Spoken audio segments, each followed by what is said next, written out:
Brought to you by the Every Dollar app. Start budgeting for free today.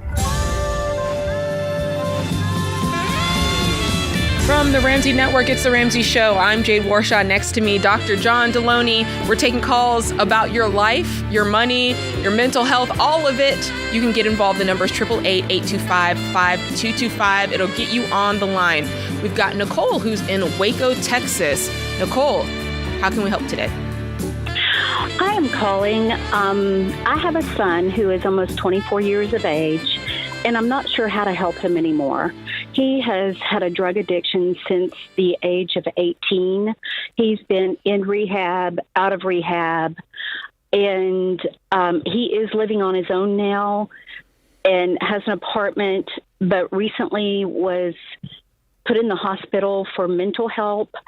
And I just don't know how to help him because I was able to get him some help, but then he quits the program. And I know financially he needs money for rent, but I've helped him multiple times with rent, and I don't feel like I should continue doing that. I just want some advice on how to help him. Yeah, I mean, unfortunately, I've had this conversation with too many parents over the years of young men and women just that age, and there's that balance between there's a real chance he ends up on the street, and there's a real chance that he never learns to stand up on his own 2 feet. And so at the same time, the greatest gift is letting him learn from some of these consequences. And yet when you've struggled with addiction for 7 years, some of those consequences may be catastrophic, right? And that's just a scary place for a parent to find themselves. It really is. He's one of 6. He's the youngest of 6 kids, and none of my other kids have this issue. Mm-hmm. And he grew up in a good home, but he's made some very poor choices from the time he was 18 till now, and they are becoming very catastrophic. Yeah. So first thing I want to do is I want to free you from what you're carrying around. How about that? Okay. Yes. That'd be good. You've got to set down the comparison. He's not like my other 5. I must have messed up with this one. Because what it does is it ends up making him an object, and he's just not your son. And let's bring him back to being your son, okay? Right. And his choices at this point may or may not, who knows, but trying to reverse engineer how we got here isn't the time right now. Right now is we want to keep him alive. I agree with you. I'm not just going to put money into a bottomless pit, because the way he's going to get help from this, he's going to continue to stay in rehab. He's going to work these programs, and he's going to learn to begin very gently carrying the weight of the bar that is life. And that's how his body will learn that he can get stronger. Yes, he just was admitted to because he attempted suicide, Mm-hmm. and so he was admitted to a inpatient hospital where he got some help for a week, Mm-hmm. and then I had arranged when he came out to do a 10-week outpatient program where he could continue to work and get help, the professional help he needs. Correct. And he did it for 1 week, and he's already quit. Yeah. Where is he going? He was going to a... No, not the place, but when he quit, where did he go home to? He went home to his apartment. Okay. Is there a possibility, and I don't know the nature of his addiction and all the ins and outs like you do, is there an opportunity for you to say, I'm no longer funding this, you can stay here or you can stay in rehab, that's it? I asked him. I said, "Well, if you're going to quit," because he thought it was stupid, and Sure. What it is they're calling him to accountability, and he doesn't really want the accountability. But here's the thing. Here's what you have to acknowledge, and this is so scary to acknowledge this as a parent who loves their kid. He knows he doesn't have to, because he has a paid-for apartment that he's going to walk out the door and go to. He knows that, and right. There's some debate in the literature and some back and forth mumbo jumbo, but one of the cornerstones of addiction is people who are struggling with connected relationships with safe people. right? Mm-hmm. And that's where, and nobody wants to move home with mom. And I don't want someone who is struggling with addiction that is going to blow up your family living at home either. So only you know the nature of it, right? Right. But if he knows, man, I can just walk out this door, go back to my apartment, all my bills are paid, I can go use, I can just sleep and get back to my life. This sounds nuts, but he'd be crazy to not do that. Yes, and I did tell him that I told him that I would no longer help fund that. I've helped him in the past, but I could not, if he wasn't going to stay committed to a program to get him the necessary professional help he needed, I no longer could fund him. I love him, but I won't fund if he comes up short on his rent, or if he doesn't have groceries, or if he can't pay his utility bill. Okay. I think that's an important part of his recovery, but I hesitate to tell you that's what you need to do right this second, because I mean, this is a 7 or 8 minute phone call, but Right. I think that's where you're at. And the challenge as a parent you're going to have is never letting him. And this might happen. I've recommended parents in the past for particular situations, write your kid a letter and send it to them every week. And they may throw it up, they may throw it away, they may rip it up, or they may just throw it on the floor somewhere. But one night, they're going to look and see all of those letters. They're not going to be able to tell themselves the story that my parents don't care. And yet, that only works if they have a place so you can even mail it to, right? Right. Or every week, I want you to come over for Sunday lunch. You can't come over if you're using, but I want you here. I'm not going to text you. I'm not going to text you, I love you. I'm not going to text you a Bible verse. I'm going to call you. You don't have to answer, but every day or every other day or every week, you're going to see my name pop up on your thing because I love you and I care about you. Right. And I can no longer, in good conscience, keep going into the weight room and taking all the weight off the bar and wondering why you're not getting any stronger. Right. Right? And you have to live with the understanding that he's going to go live on somebody's couch. The exact people he doesn't need to be around. Yeah, I think my greatest fear is that he's going to commit suicide. Yeah. And if you're at that point, then I think you sit down with the social worker at the last rehab place and say, I want to see if we can commit him involuntarily, because he has a demonstrated harm to self. And they may not do that. The threshold for that type of commitment is very, very high because you're taking away somebody's civil rights, right? But if I can show you, he has repeatedly said he's going to die by suicide, and then I'm going to do everything I can on that front. Yes. And that's what because I feel like I'm the only one in our family who stays connected, because everybody else is kind of Where's Dad in this? off. Dad we divorced a couple of years ago after 32 years of marriage. Okay. And he's traveling. He's a traveling minister. Okay. And he's no longer in the area. Well, here's another thing. That youngest son of yours needs his dad to show up at his front door and say, I love you, and give him a hug and say, I'll walk with you in this next chapter. But I agree with you. I think the days of just funding this thing, hoping it gets better, you've proven that doesn't work. And so work with the social worker at the hospital to come up with a plan for what's next. But I think that's the right move.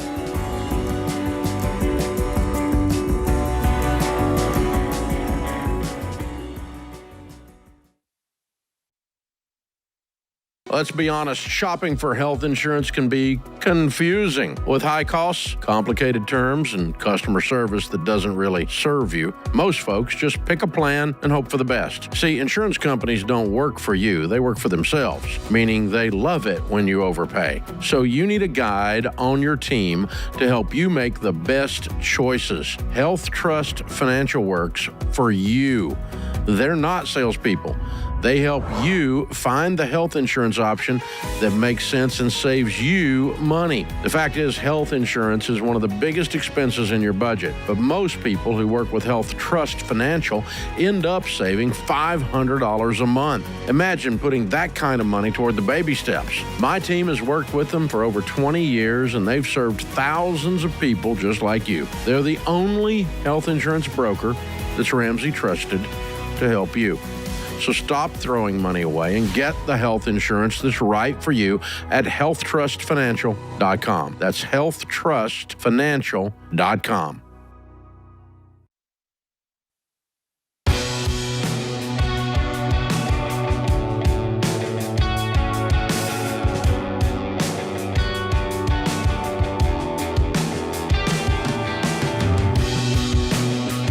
All right, let's get right back into it. We're going to the phone lines where we have Lisa in Grand Rapids, Michigan.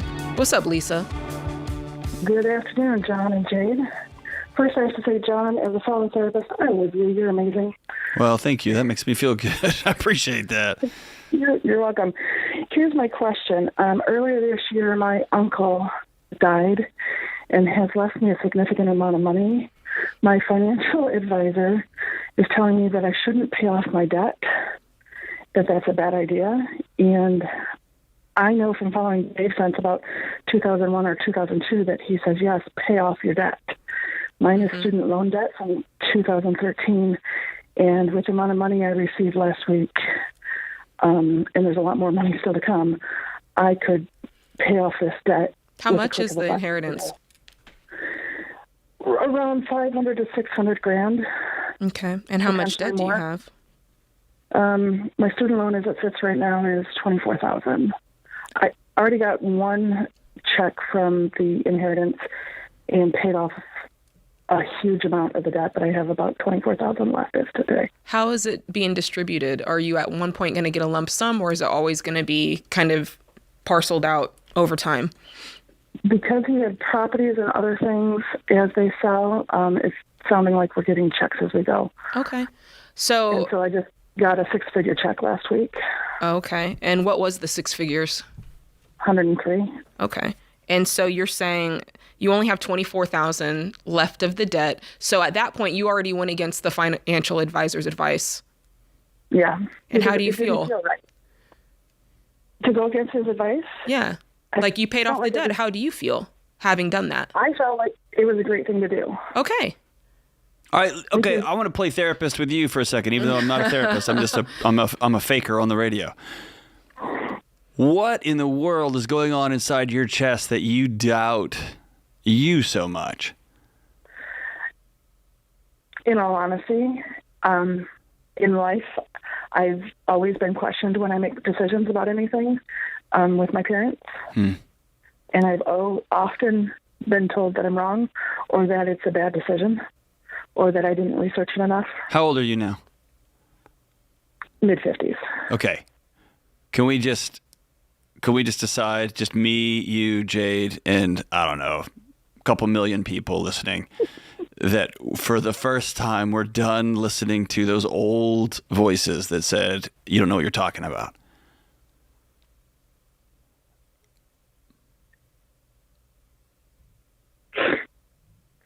Could we be done there? I try. I know. And you know this as a therapist, the only way to truly get there is to practice it, right? Right. So who do you owe money to now in the world? Student loans. Oh, so you haven't paid them yet. You're thinking about paying them, but you haven't written that check yet? She paid all but $24,000. All but $24,000. Okay. And that's the only debt I have. Clear it today. Yeah, dude, what would that feel like to go into therapy tomorrow and you don't owe anybody anything? And just a reminder. Go ahead. Yeah. You go. I was going to say, when I've been thinking about it, I've been excited. I've been excited at the idea of my friends probably since like 2001 or 2002. And to know that I would finally be debt-free is a huge deal to me. And then to be able to get the rest of this money and then start to do some things in life that I haven't been able to do, like travel. For sure. Lisa. Yes. This is the whole point of why we do what we do for this moment. Okay. Anyone who says, you know what, you shouldn't be free. You should just let me have your money because I can get a small percentage off the earnings that I'm going to invest in one of my special products that also gives me a kickback because clearly I'm in this job for me, not for you. And John just said what I was about to remind you of. The fact that he makes a commission off of anything that you invest. So for him, yeah, I'm not saying he's a bad guy or like investors are a bad guy. I'm not saying that, but there is a vested interest there for you to invest larger sums of money. And just don't forget that. And don't forget that he works for you, for crying out loud. You don't work for him. So at the end of the day, guess who gets to make the decision? Me. Yes, ma'am. Okay. And if you have a decision to make and it lights you up like a Christmas tree right now, and it's not like something morally questionable. Right. You're 50 plus years old. Those days of you taking that spark inside and that joy and being like, hold on, I got to put that flame out because one time, or because my dad always said, or because my mom, dude, they don't get a vote anymore. No more. And by the way, your uncle thought enough of you to leave you $500,000. So if nobody else, if you don't think I have any other data in the world to say I'm trustworthy, your uncle sure thought you were $500,000 trustworthy, which is pretty amazing too. Jade, how often, I don't want to gender this, but it's majority women that I hear experience that. This sense of, hey, you're probably wrong. You're probably just listen. You let me make this decision for you. In fact, usually it's with men. It's the opposite. It's like, hey, listen to other people before you go bull charging into something. But I hear this, man, and I guess it breaks my heart. You have a woman who just got this, who's been dreaming of this moment, feels so good, and then she goes and talks to someone who's supposed to be a supporter and says, actually, you're stupid. You should do this. I think I think what you're saying is accurate, but I think even more it boils down to just women tend to put everybody else first and what everybody else want first. Not all women. I'm not trying to generalize the whole population, but it tends to be something that we struggle with. And I think she had this idea of what she wanted to do. Then she goes and talks to old boy, and old boy is like, no, I want to do this. And so it's easy to just surrender your will and be like, well, if they want to do that, and that people pleasing of like, I'll just make them happy. That makes sense, and kind of putting your own thoughts secondary and what your own desires secondary. Man, that's got to stop today. Yeah. Get online, go to RamseySolutions.com and check out our smart vesters and fire this person. In fact, don't even fire them. Just don't ever go back or call them back. And if they are your registered financial advisor, get online and put in your zip code, and we're going to send you a couple of folks in your area that I want you to interview them. And I want you to get that same feeling in your chest, like I can trust this person. This person's teaching me, not mocking me. This person is walking alongside me. And Jade, I've had this experience with Churchill. I've had this experience with SmartVestor Pro, where I've had this experience with Xander. When I want to do a thing and they say, I will do that thing, but actually this is in your best interest and I can make more money here, but this is the right thing for what you told me your goals are, and that is to owe nobody anything. And that's what you want in one of these advisors who's walking alongside 100%. Yeah, you want them to explain their point of view. You want to be heard on your point of view, but ultimately you're the one that gets to make the decision. Right. And so as long as you feel like they're honoring your choices and trying to feed that into the plan, that's what you want. Yeah. And then also acknowledging at some points they're going to know more than you. Like, do you know what I mean? Like, there is that part of it. But in this case, this was a choice that didn't really have much penalty. Do you know what I'm saying? Like, she could have not paid off the debt and been fine, and she could have paid off the debt and been fine. But it was her wishes to pay off the debt. Right. That's not going to light anything on fire. So he should have been like, yeah, 100%. Well, you're talking $25,000 against $500,000. Yeah, that's right. That's right. Good grief. Yeah. Lisa, pay this off today and call us back ASAP, and we will scream, I'm debt free right here on the show. It'd be awesome. We're proud of you, Lisa. Congratulations. All right, John, let's take a quick question from the Ramsey Network app. It says, is your recommended percentage to pay for rent the same as it is for mortgage? So we say, so we say that your mortgage payment shouldn't be any more than 25% of your take-home pay. And I'd say that goes along with rent as well, because it's not a thing about renting or buying. It's the idea of what portion of your budget is it taking up and how much is then left in margin for you to do the other things like pay your other bills and get ahead on debt and just live a life without being tight. You know what I'm saying? So yeah, it's the same thing. It has nothing to do with whether or not you're renting or buying. It has to do with you having the right ratios of money going to the right things. So 25% is what you're looking for every time. Because when it creeps above that, that's when people start calling into the show, talking to you and I. Man. You know, there's a method to the madness, people.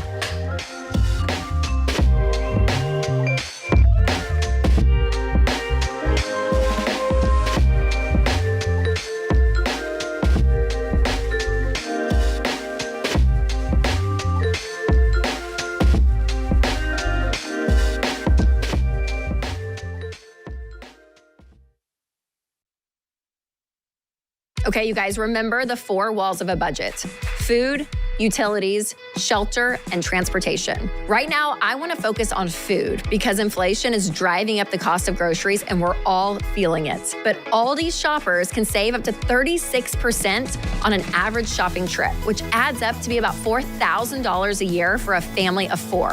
$4,000. Aldi has what you need at prices that won't bust your budget.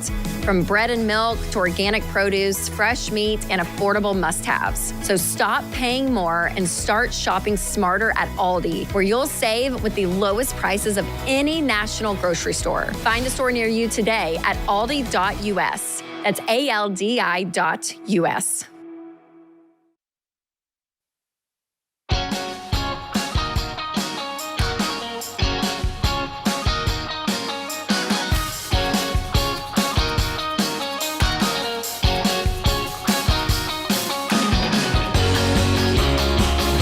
Straight to the phone lines we go, where there's Michael in Naples, Florida. What's going on, Michael? Hey, Jade. Nice talking to you. So I've been a fan of your show for the last couple years. I enjoy the stories. I'm not a baby steps person myself, but I am a self-made millionaire, multimillionaire. Wow. Coming from, poor person to, I feel like I'm in a pretty good position. But my question is this. As a fan of your program, I'm intrigued by the idea of baby step 7, which is to give generously. Mm-hmm. And I've never heard that baby step discussed in any kind of detail on your show. So I was wondering if you guys could go into the theory behind that. Yeah, I love this question. And you're right. We do spend a lot of time talking about getting out of debt or investing or saving. And we don't generally get to spend as much time on the baby step 7 topic, which is great. So, I mean, I can tackle it from kind of my way of thinking, and I'm sure John has a take on it as well. I think that giving is probably one of the most important things that you can do with money, because at the end of the day, money is very much linked to our heart. And I think that if we can control our heart and control our money by letting money be something that flows freely in and flows freely out, it really shows a level of self-control in our life.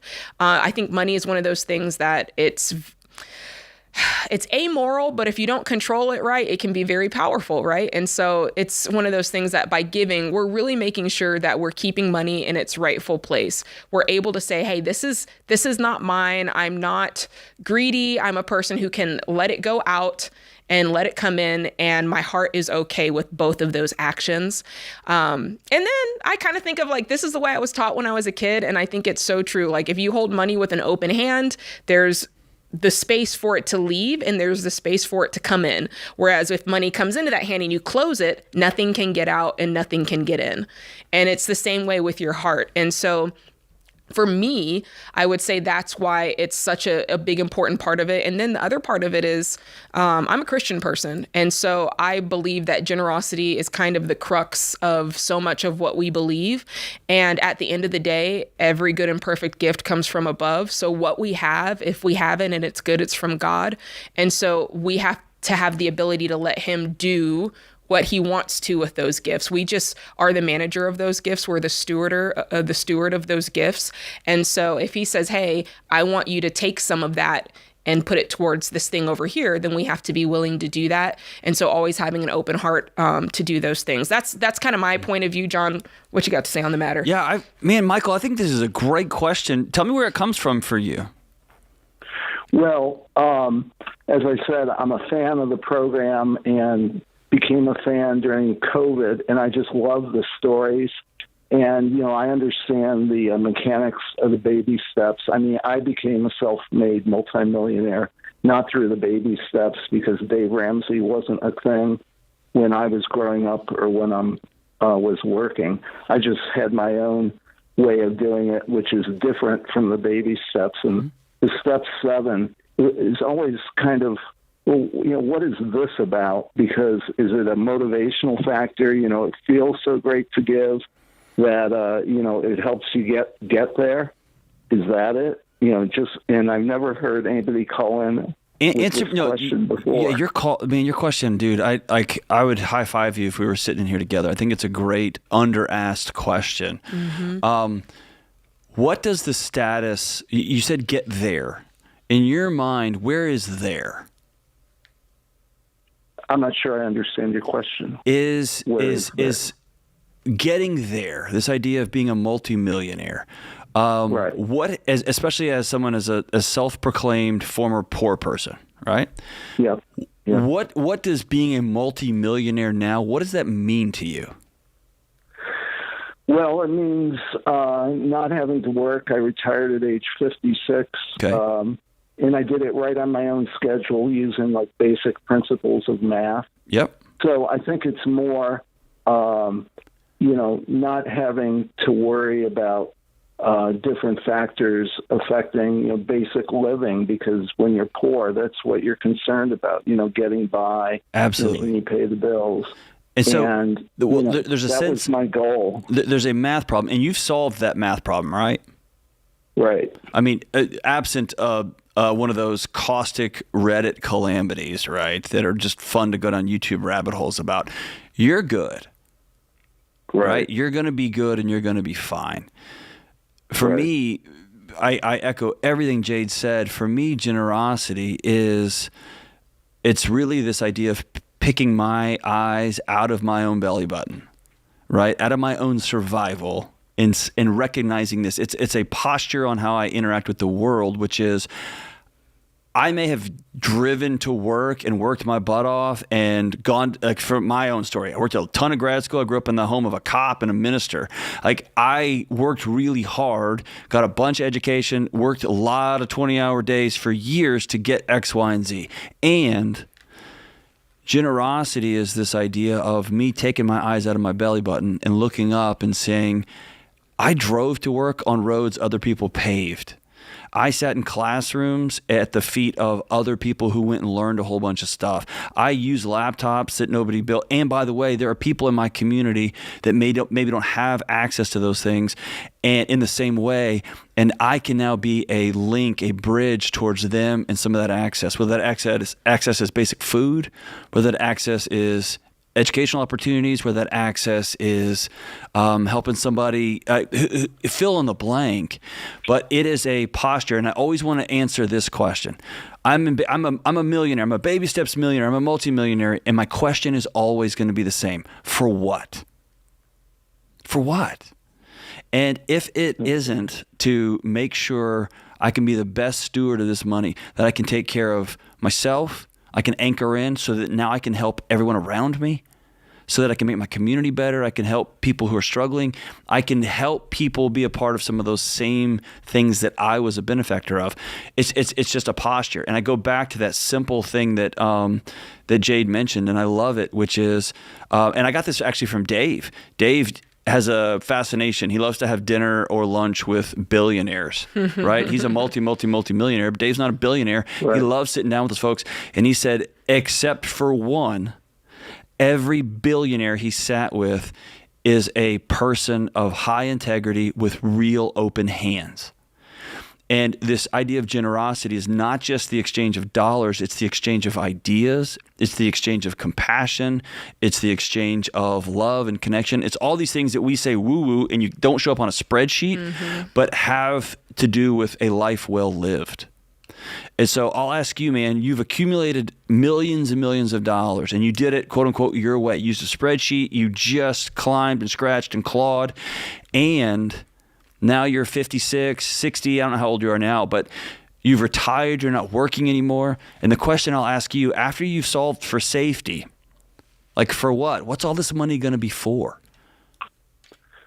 Yeah, well, I mean, number one is you don't know what's coming. I mean, I think, just history provides us a good idea, but it's mainly, for self-preservation and for preservation of my family, which is a lot. How many family members do you have? You have wife, kids, you have family? Tell me about it. Just a wife, no kids. Okay. So anyway, this goes back, I grew up in a large family with 8 kids, so that'll teach you a lot. Yeah, of course. There's only one pancake left, and it's a war, right, for that last pancake. But my father, he always said, you're here for one purpose, which is to serve. And I always thought, that's crazy, because who's going to serve me? Nobody else served me over the course of my life, and I'm 65 years old. And can I tell you something? Nobody served, yeah. And I want you just to internalize this, and we only have a second. I wish I could talk to you for an hour, because you're the kind of guy I love to just have a drink with. Your line of thinking is still rooted in poverty. It's a mindset of what about the next minute and the next minute after that. And I want you to do the math and play it out. If there's a nuclear calamity, your dollars in the account aren't going to save you. I want you to back up and exhale and say, what if I practice serving one person? And then I want you to see how that feels and be about generosity.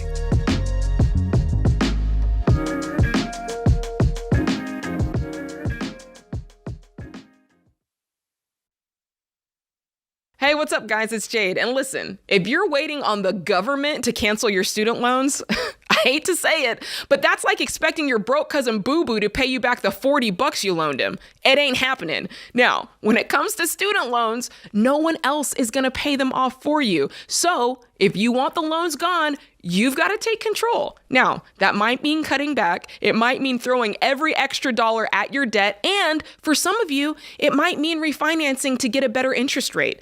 And that's where Laurel Road comes in. With Laurel Road, you can get an initial rate quote in less than 5 minutes. And if you have a more complex situation, you can schedule 30 minutes to talk to an actual human being. Look, guys, refinancing may not be for everybody, and Ramsey's advice is clear. We want you to pay off your debt as fast as possible. So if you can get a lower rate or a shorter term that helps you do that, go for it. Laurel Road has low rates, plus ways to save even more money, like an auto pay discount. Don't sit around hoping for a miracle. Change your life and change your mindset. Go get it done. Go to laurelroad.com/Ramsey to check your rate today. That's laurelroad.com/Ramsey.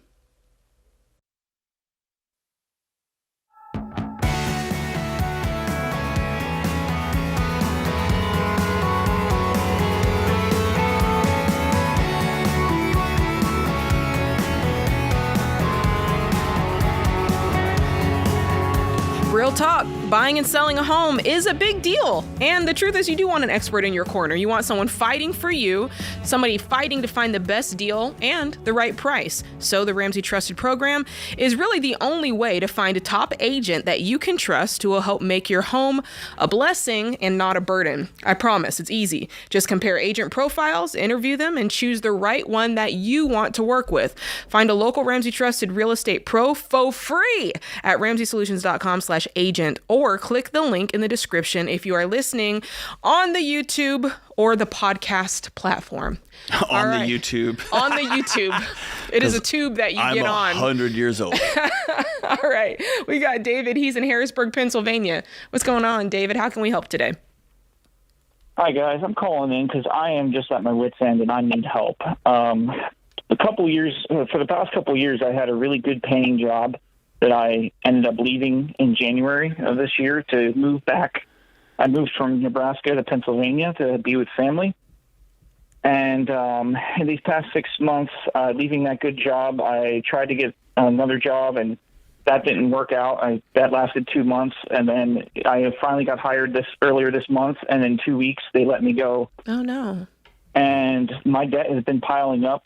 I have a credit card that called and said, you owe $2,000 minimum payment, and we're closing your account in 40 days. And I have no way to pay it because I'm out of work. Well, and I'm just calling because I don't know what to do. Yeah. Yeah, that's frustrating. I can tell it's like a double whammy. There's the job thing, and then you've got these debt collectors calling you, blowing up your phone every day, making you feel like a bad person. Am I right?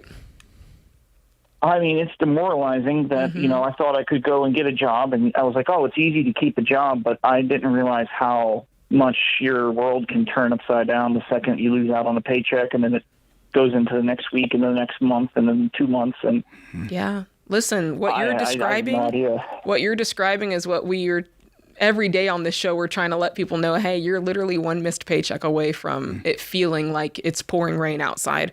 Okay, so let's talk about the job side first. What were you doing before that, quote, good job that you had? What were you doing and what were you earning?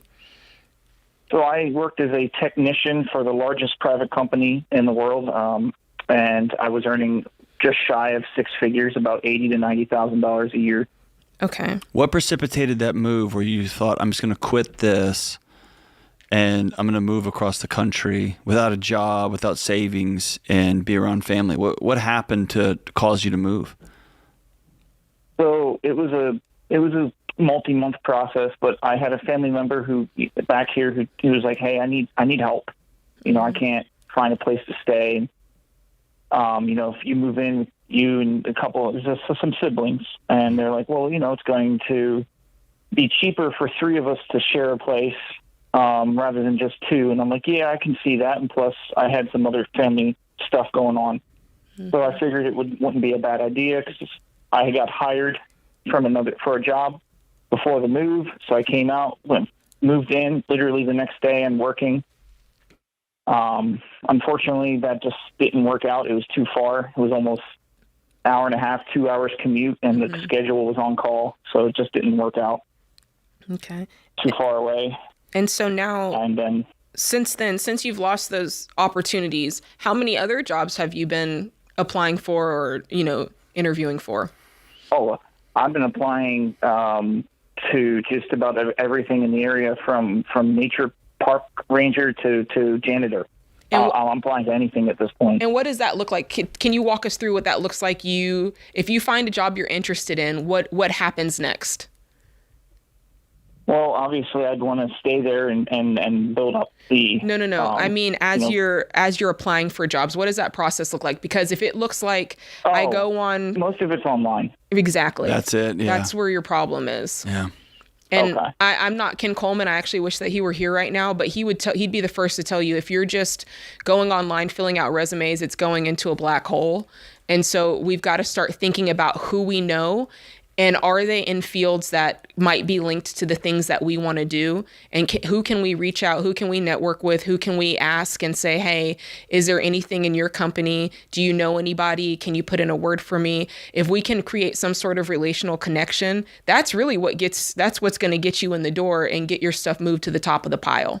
But that's for career stuff. Right now, bro, you're like in a survival situation. Mm-hmm. I am. This is like going to knock on the door at Walmart and Taco Bell and say, I'm ready to work today. Well, yeah, that's a good point that John made. In the meantime, nothing's stopping you from doing those basic things that are out there, right? Like he said, the Targets and the Uber Eats and the driving money job. Right now, yeah. And there's a big, can we be honest? How old are you? 30. Okay, 30. Like, I just want to put this out there, man. If I'm in your situation and I left a job at the premier company in the world and I was a high-paid technician and I left to go bail out a family member, to go help them out, and I'm struggling to even get a call back from a janitorial service, right? There's a part of that hurts, man. There's an ego part of that.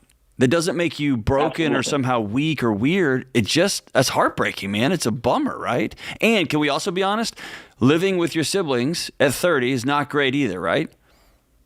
Well, say no. You think you're making the right choice. I was trying to help. I know you were, and that's why I'm triply heartbroken for you. One, you had a great job in a great place and you were standing on your own 2 feet. And you did something altruistically to go help family. And when you moved in with those 3 siblings or however many people are living there, you probably got a real quick understanding of why they struggle, right? Mm. Man, John, you just made a really great point. Like, this hurts all the way around. You left a job to go help somebody, and now you're the one needing help, right? Exactly. Yeah.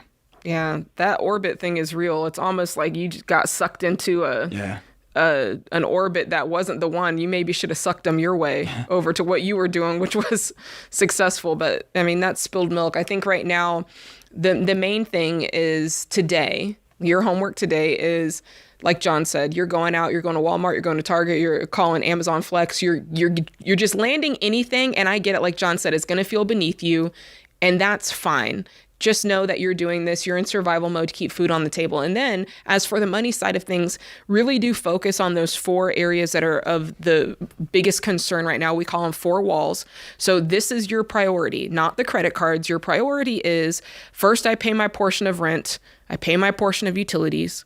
I make sure my transportation, I've got gas, I'm paying my car note if I have a car note, and then I have food, right? Those are the 4 things that no matter what, those are your priorities. If the credit card companies call, you can tell them to piss off because you don't have any money to give them right now, right?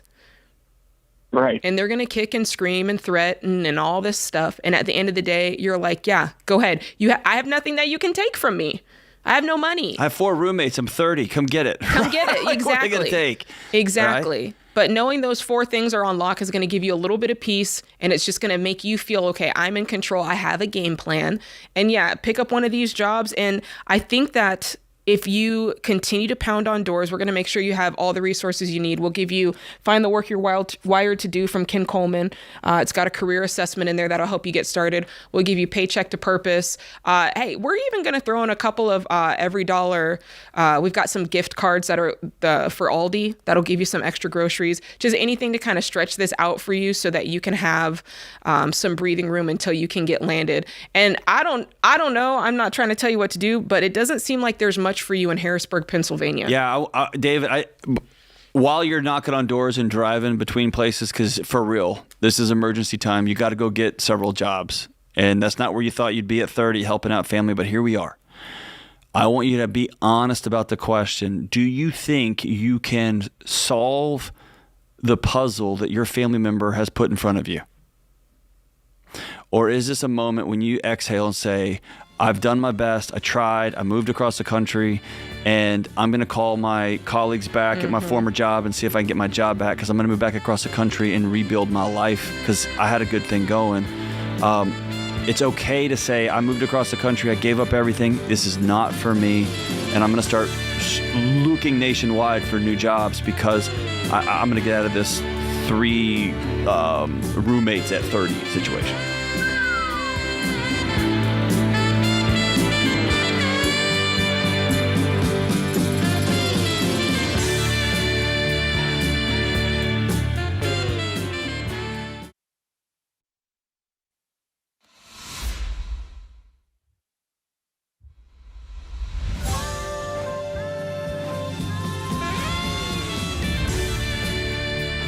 Thanks for hanging out with us on The Ramsey Show. I'm Jade Warshaw. Next to me, Dr. John Delony, continuing to take your calls. It's a live show if you didn't know it, meaning you call in and we answer the question right on the spot, even though technically it does air the next day, right, John?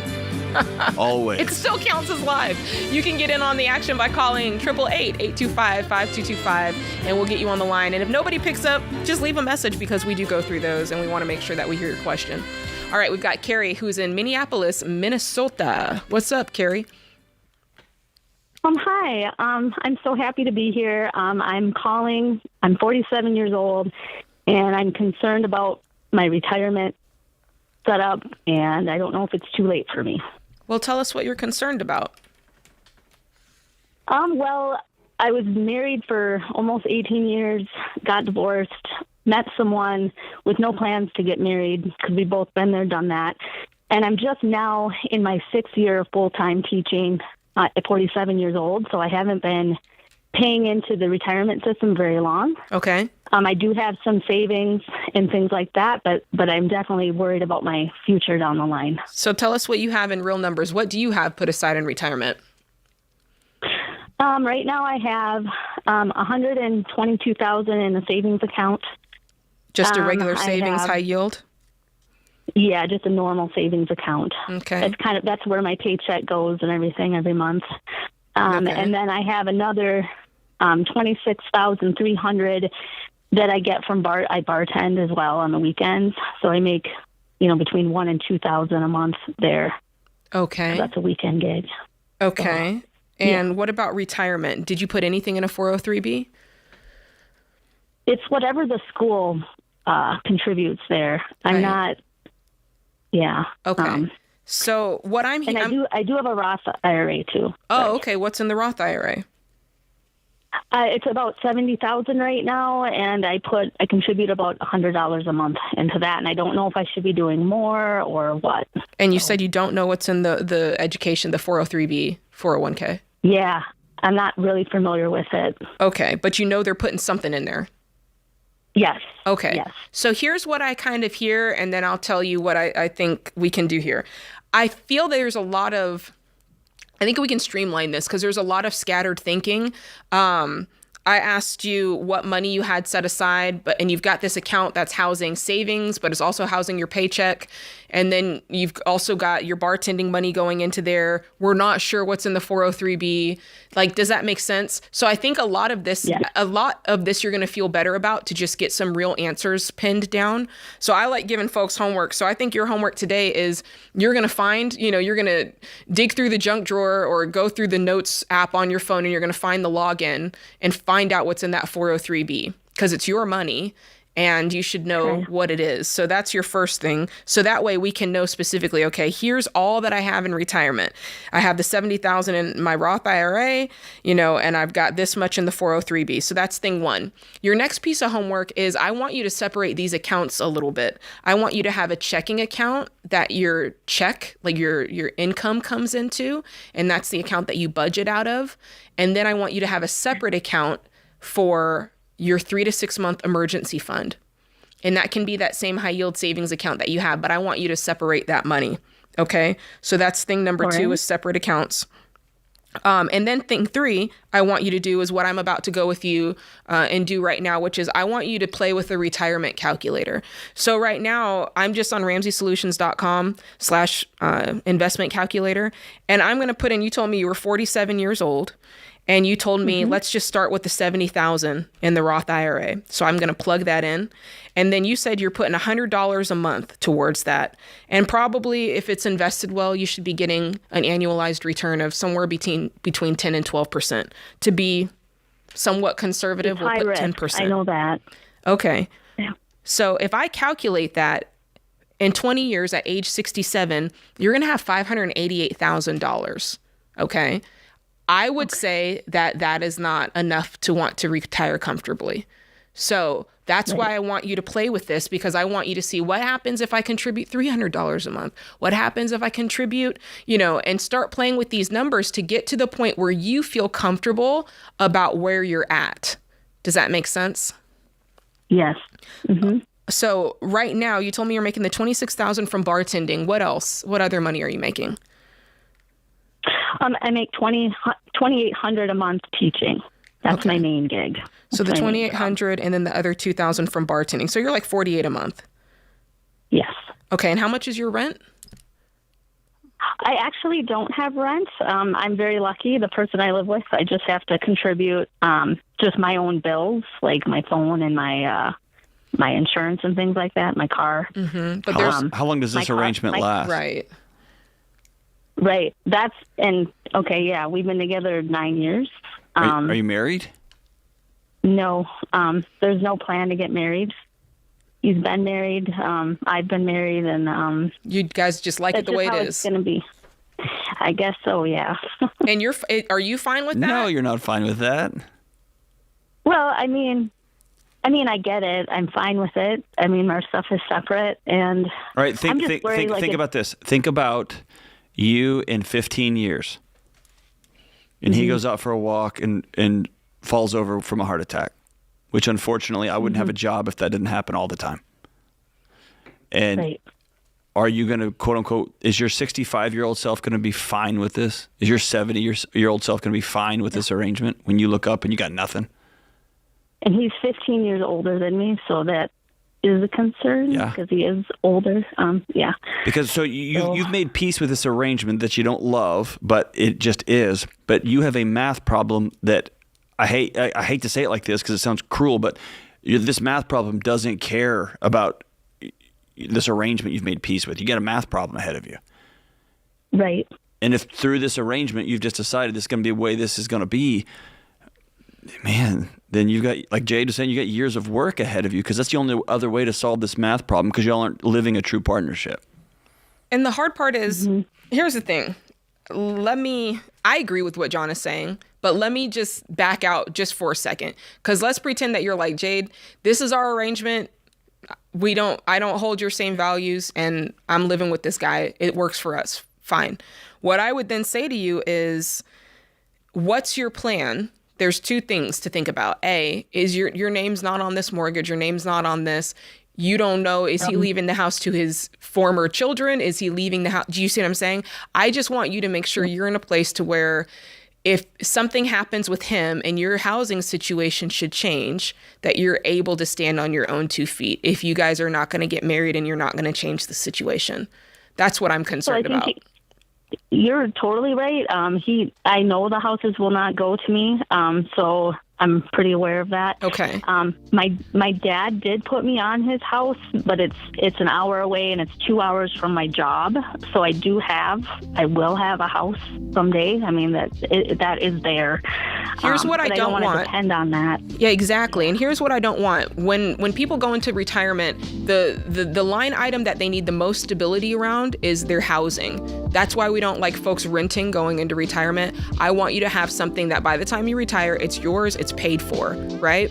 Which feels pretty impossible to do while you're living with old boy, right? So you need to figure out, what does this look like? If we're living together, am I going to be part owner of this thing? Do I need to have my own space and he has his own space?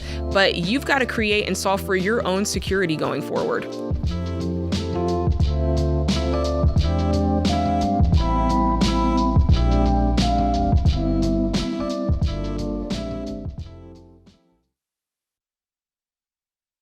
Statistics show that half of Americans don't have enough life insurance, or they don't have any at all. I don't understand this, John. Why don't people want to take care of their family? They think they're going to die or something? Well, I used to be one of those guys, I didn't even think about it. And one of my buddies said, hey, the only reason to not have life insurance is if you hate your wife and kids.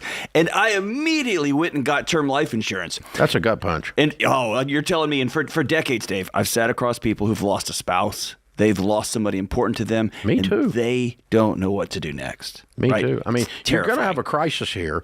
And, you got two options while you're sitting and talking to a young widow. She's concerned about how she's going to invest all this money properly and not mess this up, or she's concerned how she's going to eat tomorrow. That's exactly These are the right. two options. And take care of your dadgum family, man. Term life insurance can replace income, pay off debts, cover funeral expenses, so your family can actually have the opportunity to just be sad. Yeah. To just miss you. That's exactly what it's supposed to be. It's saying I love you to your family. Term life insurance. Jeff Zander and the team at Zander Insurance makes it easy and affordable. I've used them personally for 25 years. They're the only people I trust. Go to Zander.com or call 800-356-4282.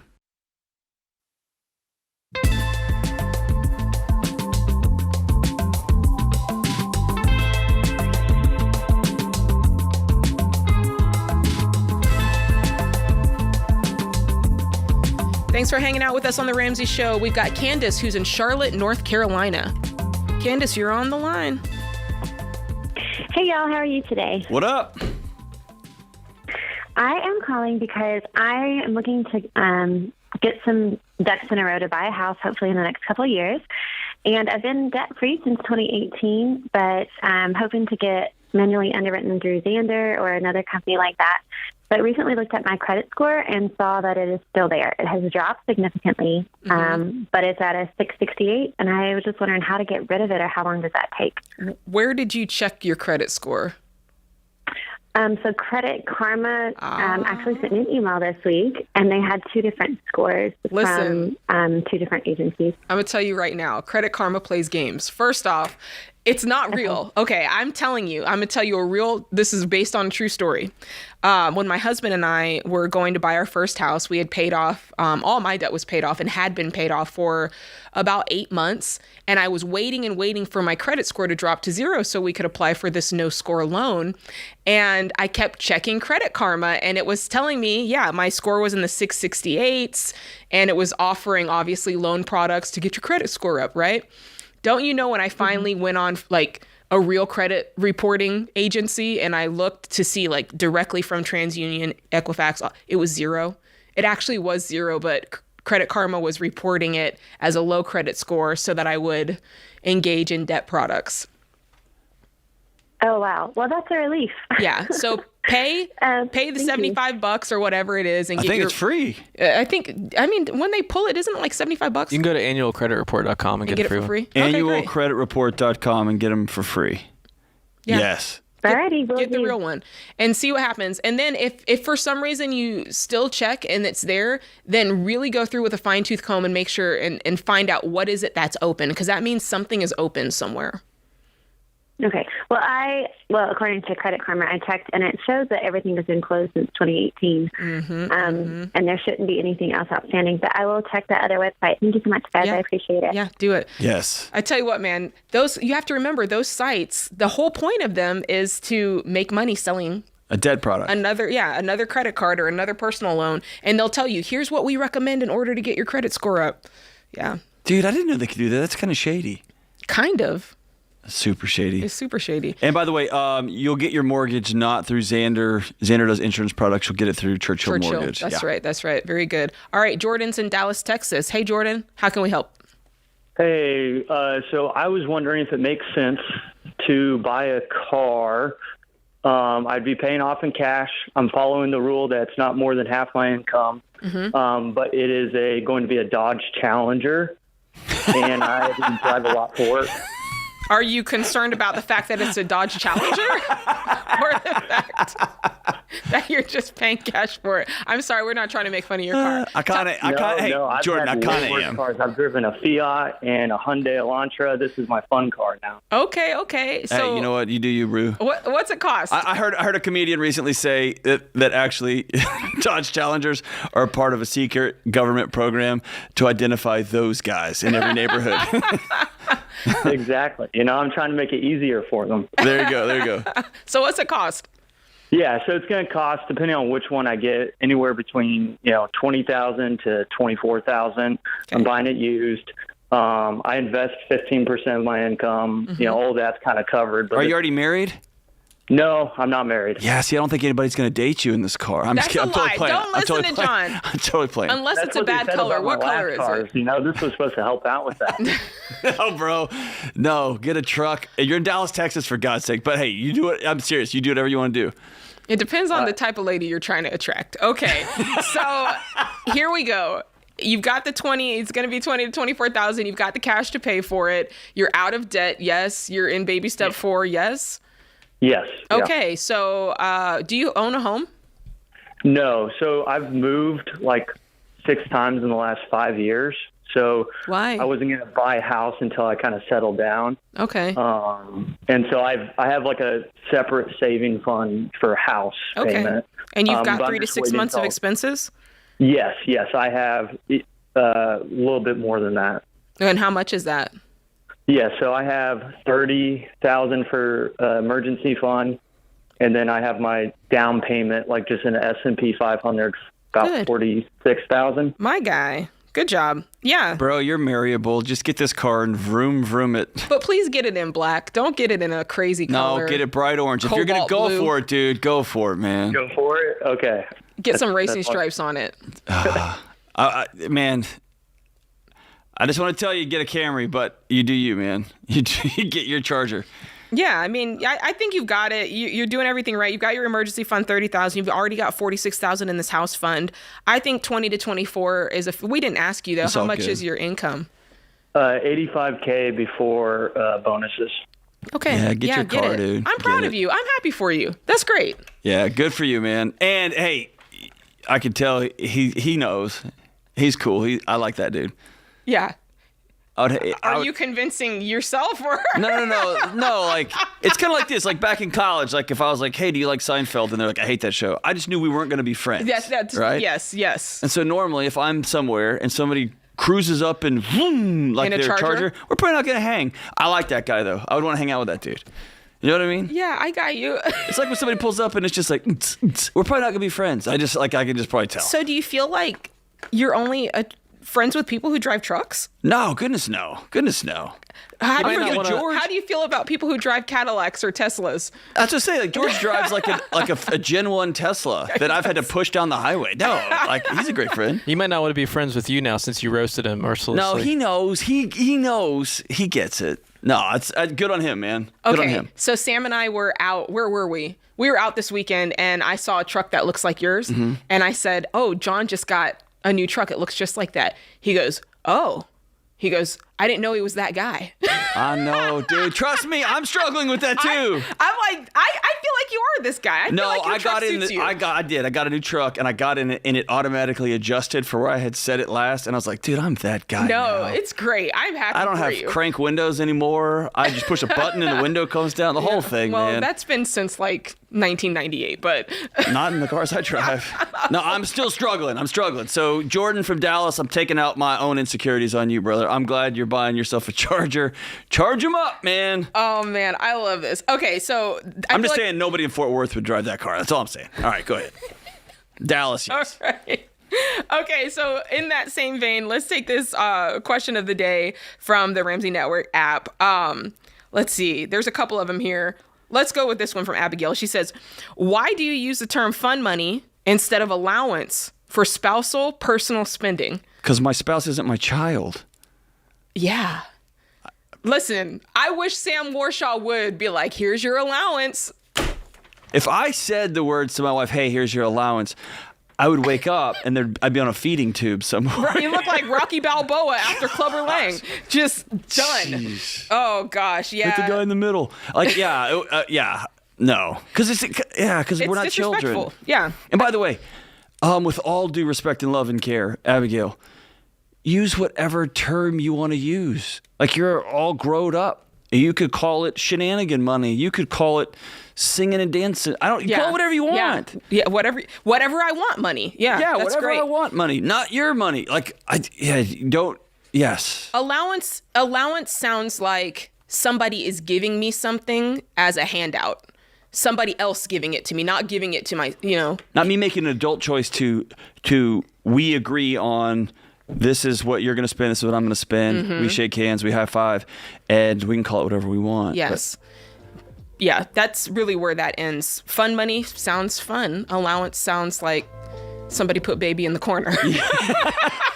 And nobody puts baby in the corner. Exactly. That's right. Yeah. I'm big on vocabulary when it comes to money. How we talk about things really matter. We talk all the time. If you're married, you say things like we, our, us instead of mine, you, yours. And it's the same thing with this. It really does matter the vocabulary that we're choosing. So in this case, I think I have to go back and check. I think the line item that Sheila put in the budget is John's crap. I think that's what it says. That feels accurate. I like that. I think that's what it says. I like Sheila. I need to spend more time with this woman.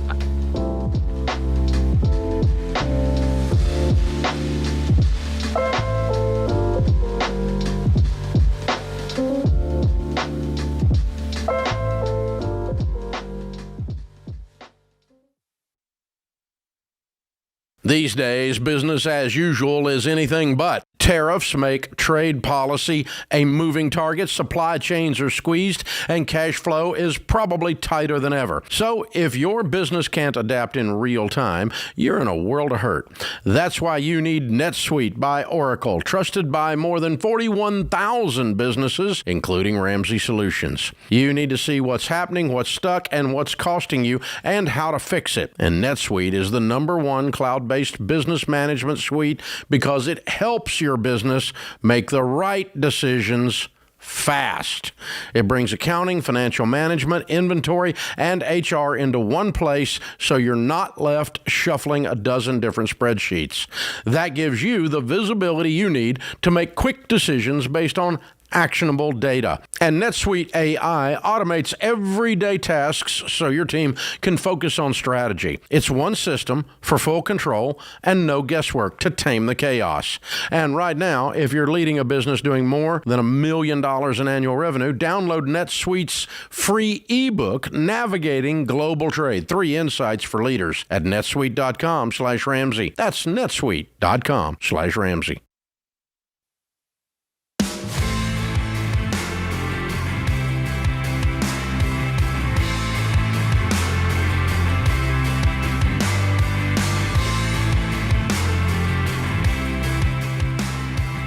Ronnie is in Knoxville, Tennessee. Ronnie, what's up? What's up? How you doing? Doing good. How can we help today? I have I'm sorry, I'm a little emotional. You're good, brother. That's okay, Ronnie. Forgive me. No, there's no forgiveness needed, man. We're with you, bud. I'm glad you called. I'm sorry, it's really hard to talk about. Yeah. What happened? I'm calling because my wife, we've been married 25 years, and she, like the day before Mother's Day, she came up to me and said that she didn't love me anymore and she wanted out of the marriage. Oh, man, I'm sorry. So here I am today. I have to pick up the divorce papers. I was going to pick them up Thursday. Mm-hmm. And more than likely, I'm going to end up losing my home, too, because I have a feeling, I don't know what's going to happen. The house is either going to get sold or she's going to buy me out, and I'm assuming she's going to buy me out because she loves the house. Mm-hmm. And we have a 17-year-old, and so that's their home. And I don't know what to do. I've got, as far as money, for me, I've got like $36,000 to my name, and that's money I saved up in savings, and I was going to use it. Our plan was I was going to use it to pay my automobile off, and the job that I'm doing right now, I was going to help my wife pay the house off early, so we wouldn't have any debt before we retire. So this came out of the blue. You feel completely blindsided? Yes, ma'am. How old are you, ma'am? I'm 57. Yeah. Dude, I'm so sorry, brother. I'm sorry. Before you get into any big decision making, before you start talking, I'm going to have to do this and cash this out or whatever, this is going to be a humble pill to swallow. But I want you to exhale and not make any crazy decisions until you're actually looking at the paper in hand. Okay? Okay. And do you have an attorney working with you? I'm attorney shopping right now, so okay. I meet with one Friday. All right. If you feel a sense of trust and a sense of partnership with this attorney, I'm going to give you some language. It's really hard to hear, but this is just the most honest truth I can give you, okay? Okay. If your wife has said our marriage is over and papers are coming your way on Thursday, then you are entering out of a marriage into a business transaction. Yes. Okay? And so you want to make the best business deal both for your 17-year-old and for you, and you want to remain a person of dignity and respect towards your soon-to-be ex-wife. Okay? Okay. And we're going to take care of that 17-year-old. And that might mean selling the house and a portion of the funds go to like whatever. But y'all are gonna have to figure that out. How you divide up retirement? That's what the attorneys are gonna do. All that stuff. Okay. Yeah. And dude, there's gonna be all kinds of stuff about infidelity and questions, and it's like years of your wife's text messages and emails are gonna come to light. So are yours. All that mess happens unless y'all shake hands on a mediation. But all that stuff's gonna get taken care of. I just don't want you cashing something out, going and selling a bunch of stuff. Like, don't do anything until you actually have real facts in your hand. Hear me say this. Facts are your friend, not the stories you're making up in your head because you're scared and because you're heartbroken, okay? I can't afford a lawyer. Well, you can't afford not to have one. I know. Okay? It's going to cost you $5,000 of that $36,000 or $10,000 of that $36,000. It's money well spent if it's going to save you $500,000 against this house you have, or $250,000 against this house you have. Yeah. And your whatever retirement y'all have saved up. She doesn't have any. I've got $18,000 of a 401k that I have from a previous job. That's all you got? I was thinking of turning over on a CD. Nope, we're not doing anything. Don't do that. No. Okay. Sit tight. Yeah. Don't cash out anything. Okay. How much other retirement do you have? That's it. That's all I got. Okay, so I'm going to say something harsh, okay? Because I love you and I only have a few minutes. You're broke, right? Yeah. Okay. So we're probably talking about going to a one-bedroom apartment for at least a year while you let the smoke clear on this deal. Okay? And you got the cash to do that right now if she ends up getting the house. Well, what am I supposed to do with my truck payment? How have you been paying it? I've been taking it out of that $36,000. That's what it was. Well, are you working? Are you working full time? I'm doing a small job. I'm doing I remember you talking to somebody about doing Amazon Flex. I'm on the Amazon Flex waiting list, but I'm also doing Spark delivery right now. Bro, how long have you been doing that? How long have you been out of career work? Since March. And what were you doing before that? Before March? I was working at Denso Manufacturing. Will they give you your job back, or they let you go? I would love to go by there and see if I can't get my job back. I would go there today. And if not there, you stop by Home Depot on the way home, stop by Walmart on the way home. You got to get a job. You got to get several jobs. Because forget this. Let's say your marriage was strong and ironclad. You're knocking on the door at 60 and you have no money. You get what I'm saying?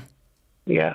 And I also think this is mathematically, this is a very solvable problem. Okay. I don't want you to do anything drastic or anything like that, but you gotta just get after it now. All right. And by the way, this is going to sound counterintuitive. You're heartbroken right now, but having a sense of purpose every day when you wake up, a thing to go to, will help your nervous system. It'll help your body immensely. Yeah. All right. Yeah. Ronnie, let's talk about that car, your truck, real quick. What do you owe on it? I owe $34,000 on it. Okay. Do you happen to know what it's worth?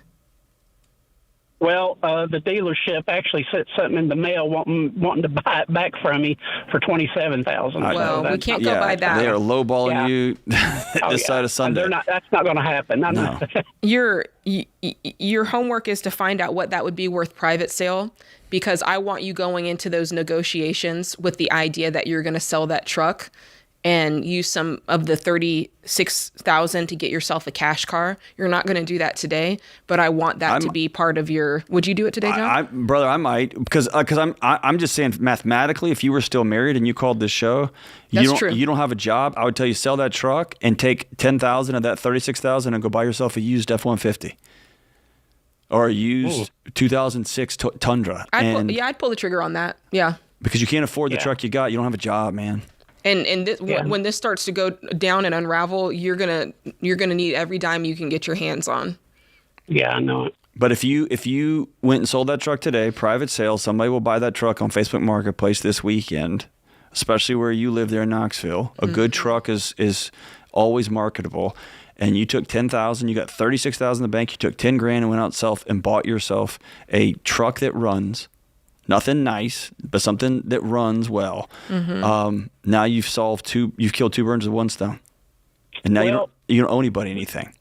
Well, the reason why I have this truck to begin with is I bought it back in 23, and I was driving my wife's Honda Accord that she bought it when we were dating. It had like 320,000 miles on it, and I couldn't build a savings account because I kept dumping out money. Right, but that's not going to be this next truck, right? Yes. Don't put that on this next vehicle. This next vehicle is going to be a nicer $10,000 vehicle. There's plenty of vehicles out there that's got a couple hundred, 100,000 miles on it, but it'll still run. It's gonna be great. My Cadillac's got 150 on it. It's just fine.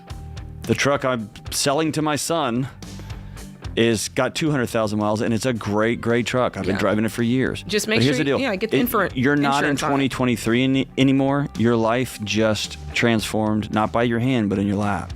Get the Carfax on the vehicle. Make sure you know what it's been through, and make an educated guess there. And let's go get 2 jobs jobs this weekend. Game on, brother. We're with you this whole way.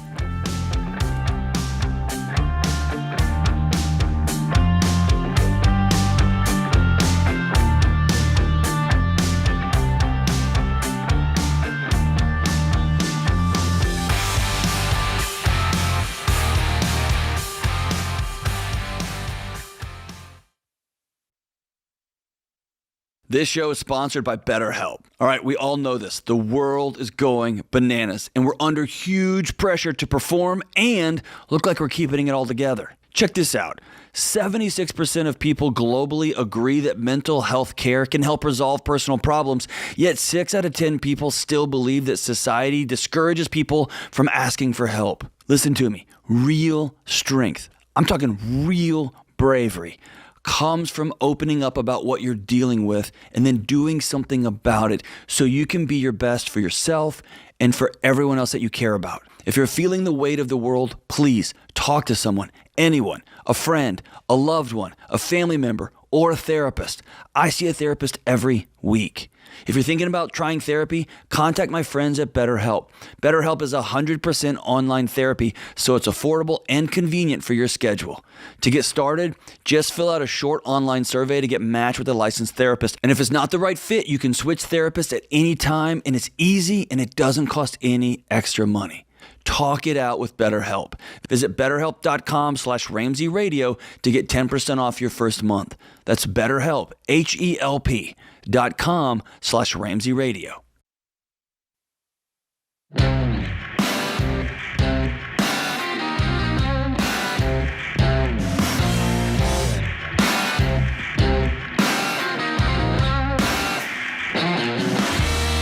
The Ramsey Show question of the day is brought to you by Why Refi. Let's be real, defaulted private student loans don't just go away magically on their own, but Why Refi will help you explore a low fixed rate loan based on your unique circumstances. So go to whyrefi.com/Ramsey today. That's the letter Y, REFY.com/Ramsey. Remember, it may not be available in all states. All right, today's question comes from Todd in Wyoming.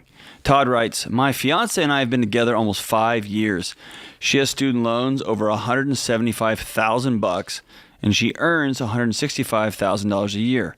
She's working hard on paying off her loans. I make about $150,000 a year. I bought a house almost 6 years ago and have paid off nearly half the mortgage with around $250,000 in equity. My fiancé wants her name added to the title and mortgage once we are married. Would that be a wise decision for me to add her name onto the paperwork? Interesting. I feel like this question is not about the question. Nope. That makes sense. This is about, I'm doing good with my money. My wife, the woman I'm about to marry, is not so good with her money. Yeah, I mean, okay, so let's back it out. On in any normal circumstances when there's trust and everybody's feeling good about combining finances, you know, the whole thing about adding someone to a mortgage, you can't do that unless you refinance, right? And that's kind of a big deal, especially if you're one of these people who had like a 2 or 3%. 6 years ago, this dude's got a low interest rate. Exactly. Yeah. So I wouldn't necessarily do that today. You could easily add her to the deed, and that way she's an owner of the house. Yeah, and you can do that very easily.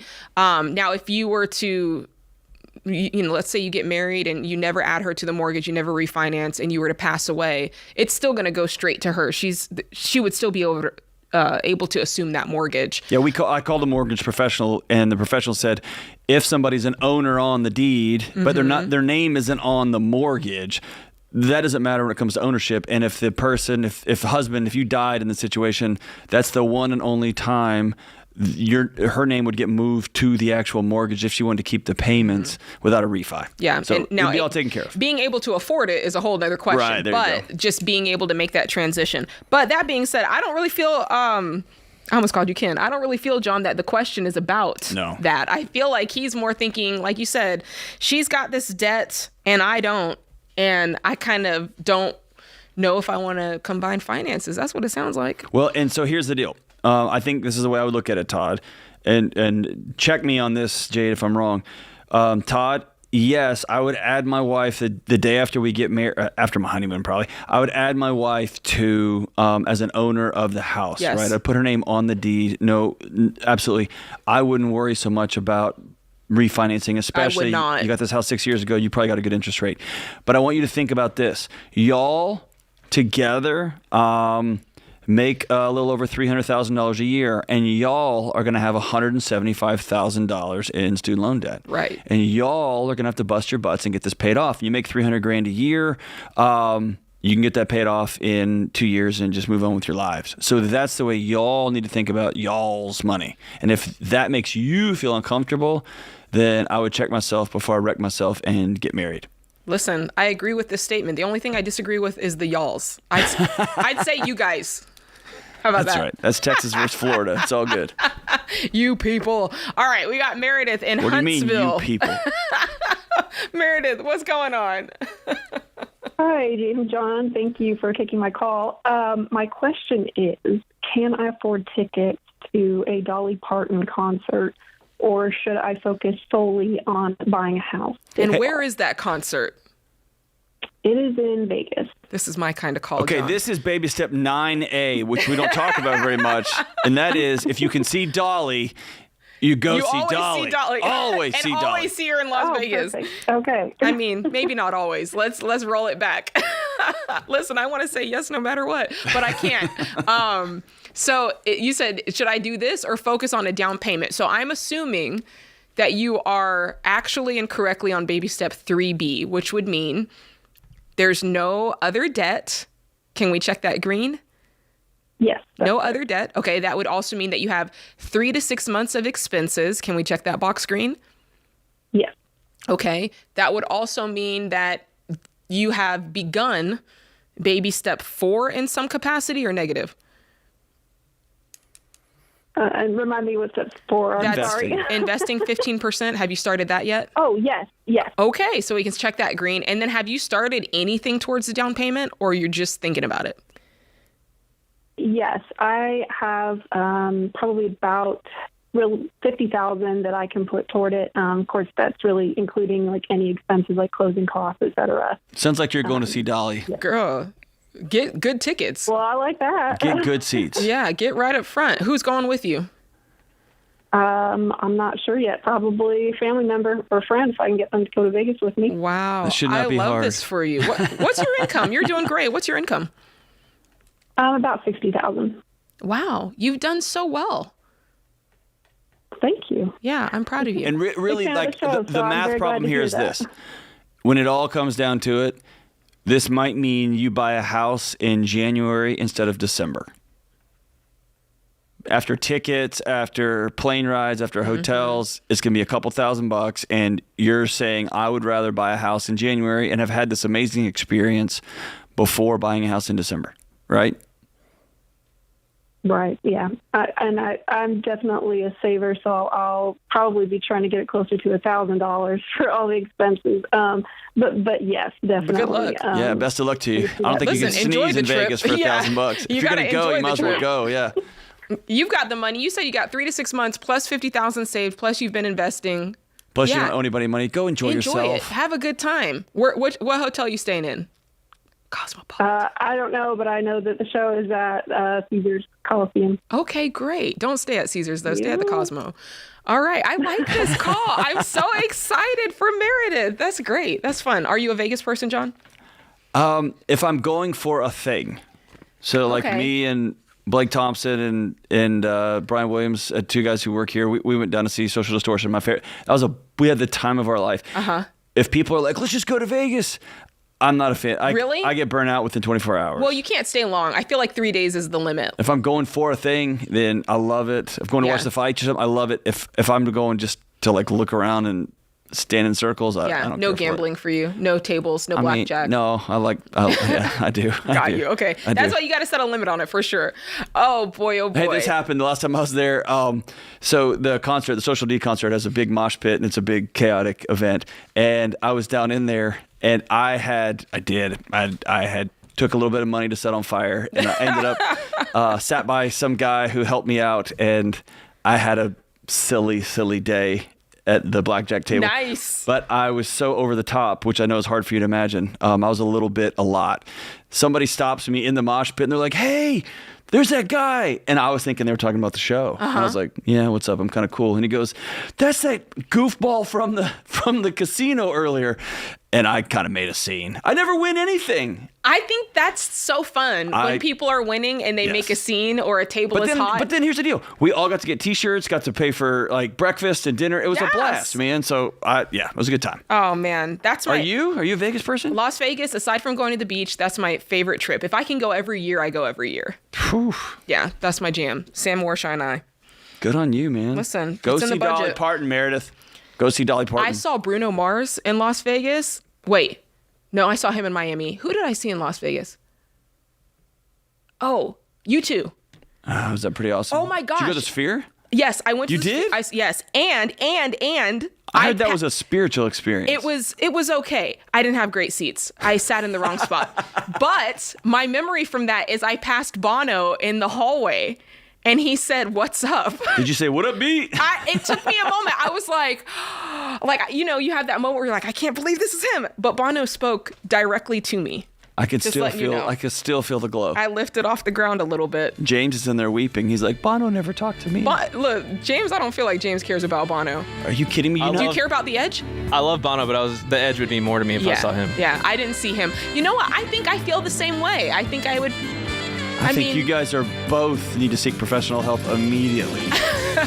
Does U2 not make your list, I love John? U2. I just think The Edge makes jangly noises with tons of reverb. No, don't say that. Yeah, that's excellent. You're kind of right, though. This has been The Ramsey Show.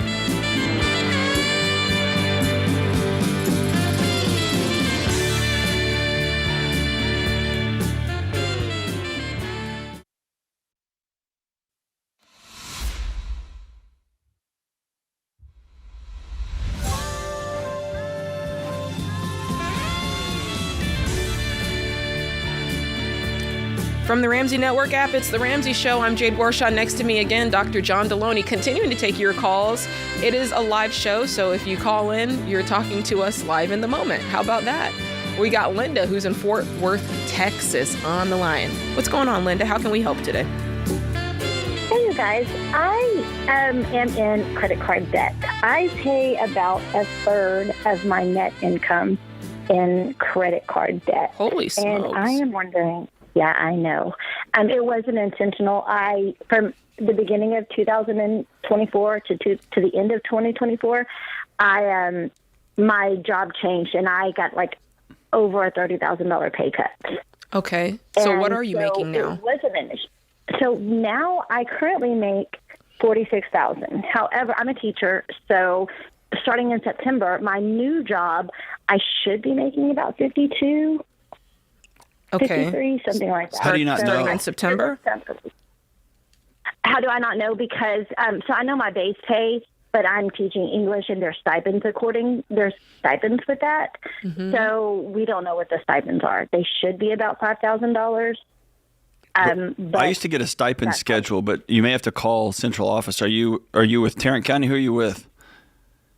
So I live outside of Fort Worth. I'm in Gregg County. Okay. I would, if you haven't already, I would call them just for the peace of mind, just to see what the stipend schedule is. Yeah. For whatever that's worth. That not knowing, because that's $500 a month, right? Yeah. Yes, it is. That's a lot of extra money on an annual basis. I would just reach out and call them because they should have a schedule that should already have been voted on and everything, right? So they just sent out like 2 weeks ago what the pay scale is going to be. So I know I'm getting a $2,000 raise for sure. It's just the stipends that they haven't sent out yet. Okay. So we think it's going to be 52 in September. That's what yes. Okay. So the problem here is the credit card debt. Is there other debt to speak of? So I do have a student loan, which I only pay like $40 a month on that, which I know that's like not a major issue for me right now. It will be, and I know. Yeah, what's the total amount of it? But it's $53,000. I would call that an issue. So we got the student loan. We've got the student loan. Yes. We've got the credit card debt. What is that total? $25,742. Okay, and then what else? Any vehicles? And then I owe a family member about $7,000, which they said, don't worry about it. I'm worrying about it. It's on my list. It's going to get paid back. When they said don't worry about it, is that, hey, this was a gift? Truly don't worry about it? Or was it, hey, it's still a loan, but you don't have to worry about paying it right now? It's a loan. You don't have to worry about it. If I don't pay it back, they're not going to be upset with me. Like, there's not going to be any problems. But they're not rich. So $7,000 to them was a significant amount of money. How long ago did you borrow it? About 6 months ago, I had a plumbing issue that obviously, I mean, I can't even pay my bills right now. Like, I go into debt every month right now. Do you have a summer job? I do. So I taught summer school, which I just finished last week. Great. And then I do visitations for CPS, like parent-child visits. Fantastic. Cool. Good. Okay. So, so we've got student loans, credit cards, family loan, any auto loan, anything else we should know about? Oh, thank God. My car is paid for. Great. Yes, I'm happy about that. And are you currently are you using a budget every month? I do. So right now, bills, not including food, my bills are $3,200. Okay. And I make $3,188. Okay, so where's the overage going? Yeah. So I have a mortgage, which is $1,433, and then I pay $955 in credit card, and that's just my minimum. Mm-hmm. And then that leaves me about $800 for general bills. Mm-hmm. And some food. Okay. But you said, I thought I heard you say that your bills are 32 and you bring home 31. Yes. So where's the extra? $31.88. What are you doing to cover the extra? Is that going on credit cards actively? Yes. Okay, so yes, it is. Okay, this is good. This is good. We're finding the source of the issue. So I say this all the time, and I'll say the same thing to you, Linda. You can't solve a problem while simultaneously creating it. Okay, so debt is your problem. So at some point, you're going to have to cut this thing off at the source and say, the first step in solving this is you have to become a person who doesn't borrow money.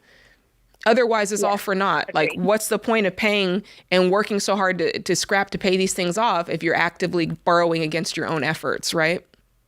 Yes. So today, because here's what's going to happen. You're going to put yourself in a position of survival when you do that. Yeah, and you're going to say, I must make changes. Before I kind of had the option, just in case if I don't, I still know I have this credit card here, right? But now when you cut that credit card up and, it's not an option now, it's like, oh my gosh, it's game time. I got to get in here and make some real moves. I have to earn money. I have to make this happen. I have to cut back in other areas, right? Yeah. So that's what I would say is numero uno. A lot of people miss that step, and it's a costly one. So let's draw that line in the sand today. That's your homework piece of number one. And then number two, now we're just solving this like any other equation. And John, it's the same two factors every time. You got to get money in. You got to get more and more money coming in, and you've got to get tighter about the money going out. That is always going to be the solution to these problems. And it's not easy, but what else could you do to find money for the rest of the summer? And what else can you do to find more money when school starts up in September? So I'll continue doing my visits when school starts. Right now, so my original job was with the government. So I'm in an alt-cert program for teaching. Mm-hmm. So right now, I'm like in college this summer. I've been there. That's exactly what I did. Yeah. And honestly, I love teaching. I have equity in my house. I was blessed with, like, right now, life is so freaking good. Yes, but that's not the problem. Yeah, you're drowning, hon. Yeah.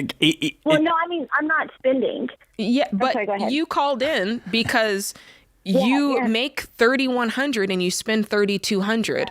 So that's still a problem. Yeah. Many things can be true at the same time, right? Like life can be good in a lot of other areas, but financially your life is not good right now. But here's what I want you to do. Several simple things. I want you to get on the phone today with Xander and check all of your insurances. Okay? I want you to cut every single solitary streaming service you have. All of them.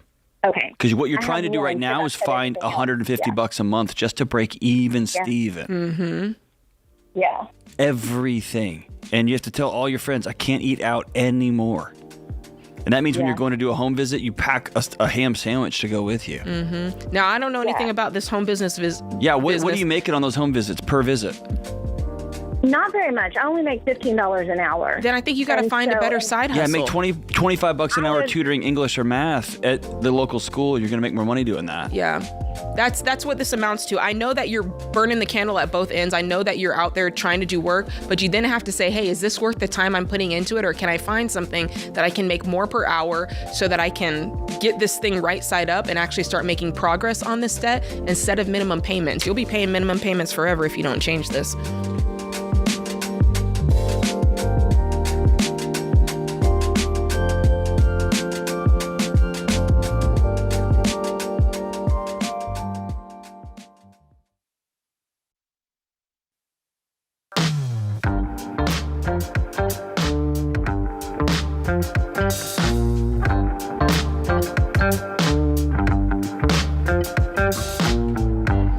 We tell you all the time that we would appreciate it if you would like and subscribe and even share the show. That's so important to us. And you guys have been doing that. So number one, thank you so much for doing that. It makes a huge difference for us. And obviously it makes a huge life change for the folks who are able to view the show. But if you want to get a little bit more savvy about it, we built something very special. It's called the Ramsey 101 playlist. And this will help you help those folks that you're sharing the show with, okay? It's free. It's an easy to share playlist that really covers all the basics for someone who's really just getting involved with the Ramsey plan, okay? So on that channel, there are clips on what the baby steps are, how to pay off your debt using the debt snowball, how to build an emergency fund, and a whole lot more. So this is what you want to share, and here's how you do it. You click the link at the top of the show notes to open the Ramsey 101 playlist on YouTube, and then from there, you could just text it, you could DM it, you could send it in a group chat, or just say, hey, I found this for you and it might help, right? So if you're listening to this on the radio, we've got the playlist featured at the top of our YouTube channel. So you can find it there as well. And just remember, it's one share. This is one step that could help somebody change everything in their life, okay? So it's so, so important. And that's all there is to it. Ramsey 101 playlist. All right, Emma in Des Moines, Iowa is up next. What's up, Emma? Hi. Well, I'm wanting to know how I can deal with my own debt while going into a marriage without pulling my fiancé down. And he's in a really good spot financially, so I don't want to, ruin the relationship. I know finances is the number one reason for divorce, so. Sure. Have you guys talked about this? Does he know about your debt? Yes. Okay. It's one of the first things we talked about. Great. How much do you owe? It's only about $12,000 in credit card debt. I don't have any student loans. I don't have any car payments. Okay. So it's just the credit cards. And you're done with using credit cards? I'm trying to be. I've switched jobs. I had to move towns to move in with him, and then that caused me to have to switch jobs. So I was out of work for about a month or so. Mm-hmm. He pays for a lot of the stuff because he makes really good money. Okay. But I'm still on the lower end. Okay. Earning-wise. Listen, I'm 100% about paying off debt for anybody, single, married, engaged to be married. I'm always looking, though, for a change in behavior because that's what's going to make this thing stick, right? It's like otherwise, it's like doing a crash diet to lose weight and you never get to the core issue and you immediately put the weight back on because you keep eating nachos, right? Like it's that same thing. And so for you, yeah, the core issue is you're utilizing credit cards instead of doing whatever it takes to make sure that you're really in a secure place financially. So you could pay off this debt, but if you hit a hard time again, you're going to fall right back to credit cards. And I don't want you to do that. So similar to the last call, there has to be that switch that flips that you say, this has been causing me heartache and pain. I'm not going to do this anymore. Mm-hmm. And are you and your fiance, is that going to be the move going forward? What's his thought about debt? Well, like I said, he's in a really good spot financially. That's not what she asked. What does he think about debt?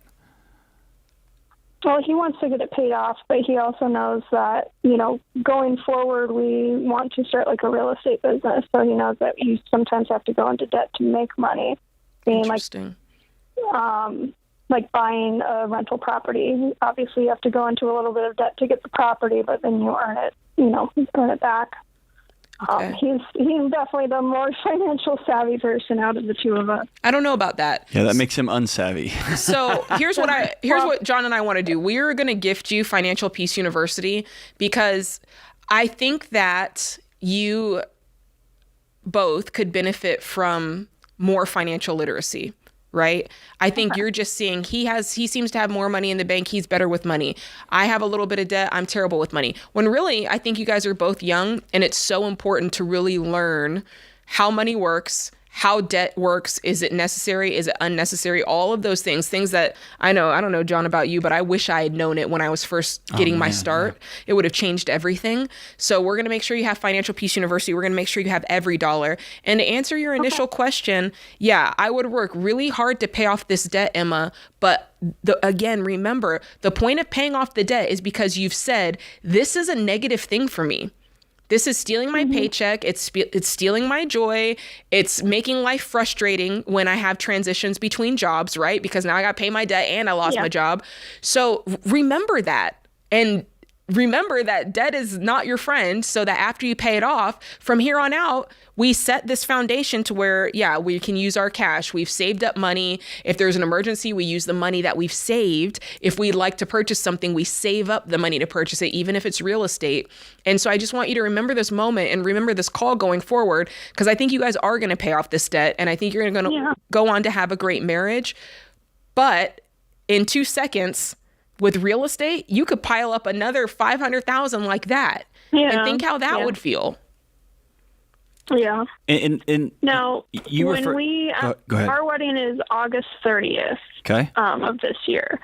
When we get married, combining finances, how do we do that? I'm not really sure. That's a good question. So the practical side of it is you're going to have a checking account, and that one checking account is going to be the one that both of your paychecks go into and that both of you have access to. And in that one checking account, that's going to be the one that you link to your budget. And so that's the one that you can say, okay, we're forming our budget based on this checking account, and this is how we're spending that money. Then you guys are both going to have a savings account. And that savings account is going to be where your $1,000 baby step one emergency fund goes. It's going to be where your 3 to 6 months of emergency fund goes when you get to that step.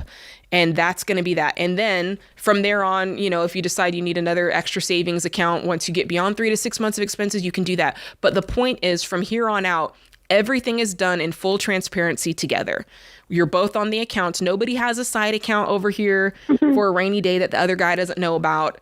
Nobody's taking out debt that the other person doesn't know about. So that's kind of the practical side of it. But John, obviously there's a emotional component to it as well. Yeah, and this is the money fights that you've heard that phrase that you mentioned at the beginning of the call. Like, money fights are the big fight that breaks up relationships.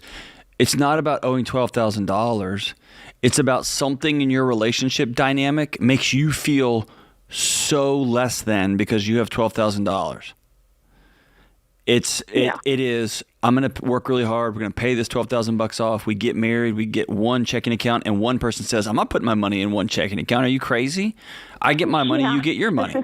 That's a money fight. Or, hey, we got everything paid off. Conversation. I want to borrow $1 million for 2 rental homes. Like, that's money fights that breaks up marriages and relationships.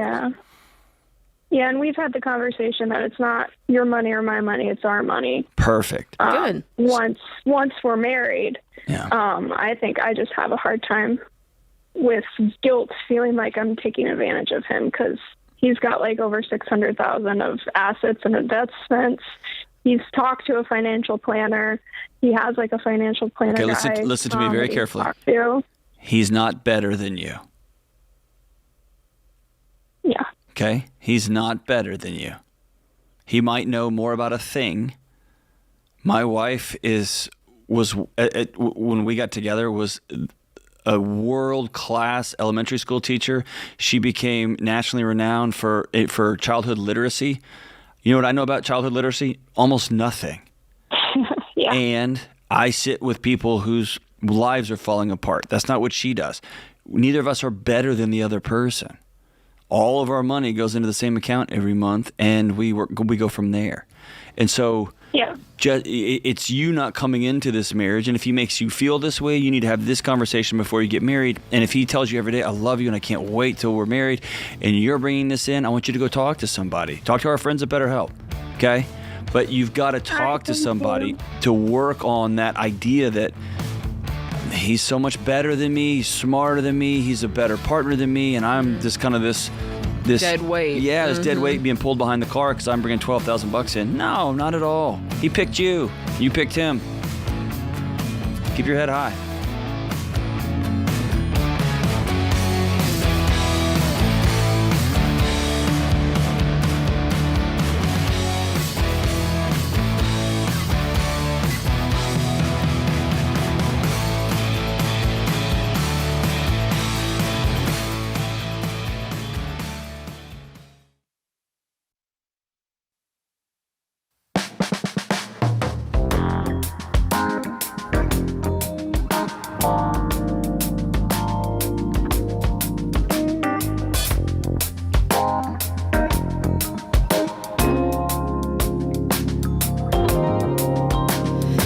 Everybody, if you're tired of living paycheck to paycheck and wondering where the heck all your money's going, the first step is getting on a budget. I've said it before, I'll say it again.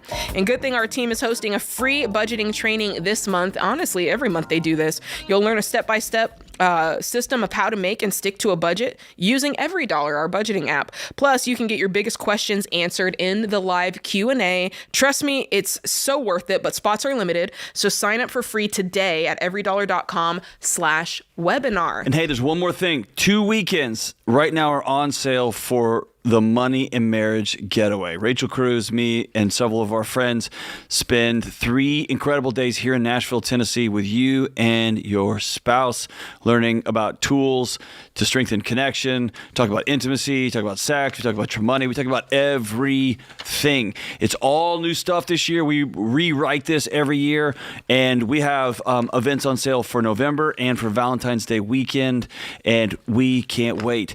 Listen, early bird pricing is available right now. Tickets are $749 per couple. You will not find better prices really good for a marriage retreat for 3 days in Nashville. And we have some new surprises for everybody this year. Get your tickets for the lowest price before they end. Go to RamseySolutions.com/getaway or click the link in the show notes. These events sell out every year and they're a blast. So make sure you get your tickets, RamseySolutions.com/getaway.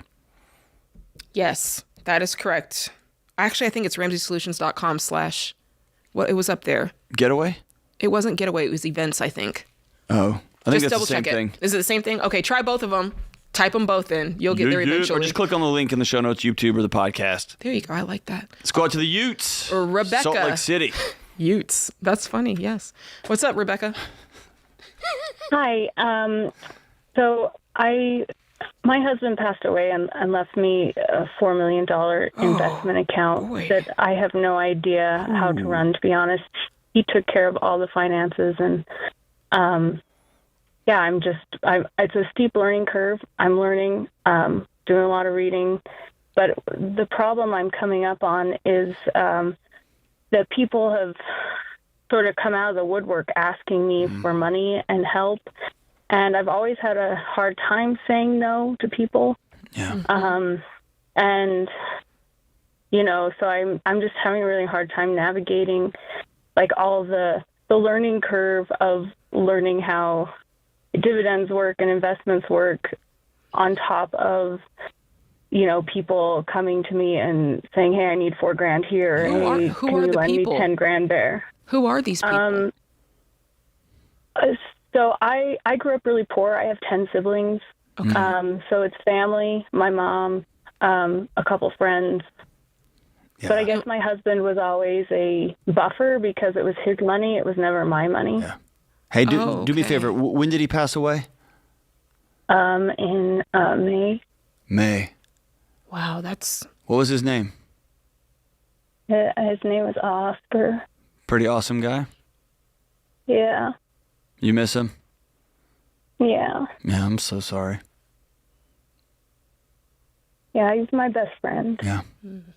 Here's Jay's gonna walk you through the money part of this. Here's the Here's my rule of thumb, no matter what, okay? The first thing I want you to do in some of these, as you get these, we're not doing anything with this money for 6 months, okay? Unless they mail you a check and they liquidate stuff, we're leaving them stuff where it is. There's no pressure here, okay? Yeah.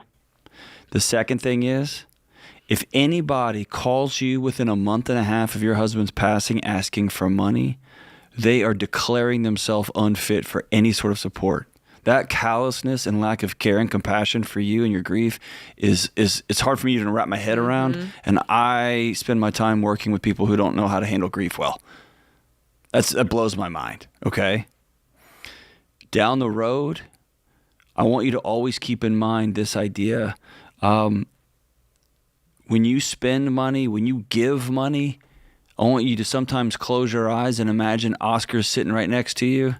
And is he nodding his head with a smile, or is he shaking his head no with that old Oscar smirk on? Okay? Yeah. How are we going to be the best steward of the resources he left you to live on the rest of your life? Yeah. Okay? But we're not going to do anything right now. Jade, tell her about the SmartVestor. Sit with somebody. You don't need to be researching dividends on your own right now in the middle of all this grief. No, what you do need to be thinking about is kind of amassing a team of helpful humans that can help you walk through this. If I were you, I'd want a tax professional. I would want a SmartVestor. I would want just an attorney just to be on my side, just somebody I know I can call if something pops up. You're hiring buffers is what you're doing. And they're the people who are helping you think through these things from all sides. The good news is you can find all that on RamseySolutions.com. We can help you with the tax professional. We can help you with the SmartVestor. And, we can even kind of put you on the right trail maybe to help you find a lawyer in your area.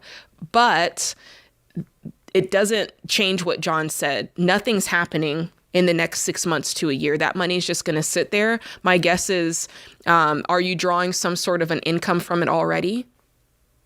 Yeah, Okay. yeah, I am. So my husband was retired, and so we lived off. It's a bigger estate than what I inherited. He split it 50-50. It was about $20 million estate. Okay. So I own a home that's paid for. I own 2 cars that are paid for. I have no debt. Got it. And Good. then a $4 million investment account that I live off the dividends. But I've had people tell me, like they've said, you should just get a job. Like, that's what you need to do now is just get a job. Well, let's talk about that. I've got a 5-year-old daughter. And so I'm like, I was a stay-at-home mom, so like my life's just been flipped upside down. And people I had one person say, well, a good nanny solves everything. And I'm like, but I gave up my career. Don't listen. I gave up my career to raise my daughter. So I don't feel like it's irresponsible. It's not. You get to live your life. You get to live your life the way you want to live your life. And there's a lot of haters out there that wish they could make the choices that you're going to have the freedom to make. And a lot of times people say things out of their own emotion, their own uncomfortableness, their own what they wish they had, whatever. I can't comment too much on that, but I can comment on you have the freedom to do what you want to do. And in this season, if you want to stay home and take care of your 5-year-old, you have the freedom to do that. And if you decide that you're going to do that till she's 18, you can do that. And then if you decide, hey, there's some things I want to go out and pursue, you can do those things as well. So I think what I'm hearing the most, John, is a lot of these outside voices trying to kind of creep in and tell you what you need to be doing and how you need to be living your life. And here's your stock answer. Yeah. I'm not doing anything till after the new year. I'm making no decisions. Not financially irresponsible. No. God, no. For what? You have $4 million in a paid-for house. And that stuff is on, it's on set it and forget it because you're drawing the dividends on it. You likely don't need to move anything. And when you sit with a SmartVestor Pro, they're going to say, hey, everything's going to be fine right now. Let's exhale. Let's get through the grief. And you, like most people, are realizing how much paperwork there is, how much filing. Right? There's a whole a job to do after somebody you love passes away, right? Yeah. Not to mention, you're clearly having to grieve alone because the vultures started circling like 2 days after the funeral was over. You don't need any of those people in your life. And I'm telling you this as someone, like, listen, you're going to have guilt because you didn't grow up with very much, right? And you're going to have brothers and sisters calling you like, well, you need to, all that nonsense. They don't get a vote. I want you to repeat that line in your head. They don't get a vote. And if somebody presses you, you need to be, listen, I'm not doing anything until 2026. Right now, I'm going to get through this summer. I'm going to get through this fall semester. I'm going to grieve. I'm probably going to see a counselor. I'm going to meet with some professionals to deal with this estate. I'm not getting a job. I don't need to get a job because my husband set us up amazing. I gave up my career. So, man, we're so grateful that you're with us. We'll be with you every step of the way. You hang in there, okay?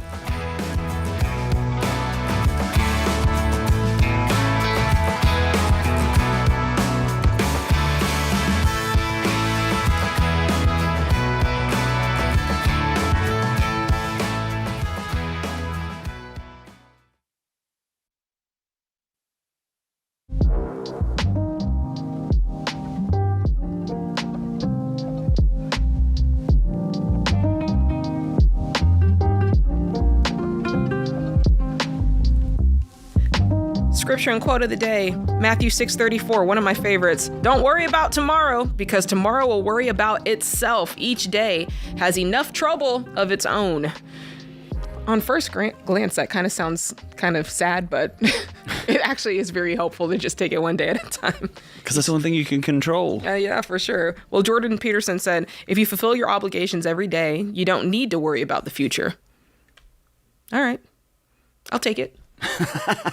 Listen, I don't just take it as it must be wise because someone said it. I like to think about it and marinate on it for a minute and see if it really is wise.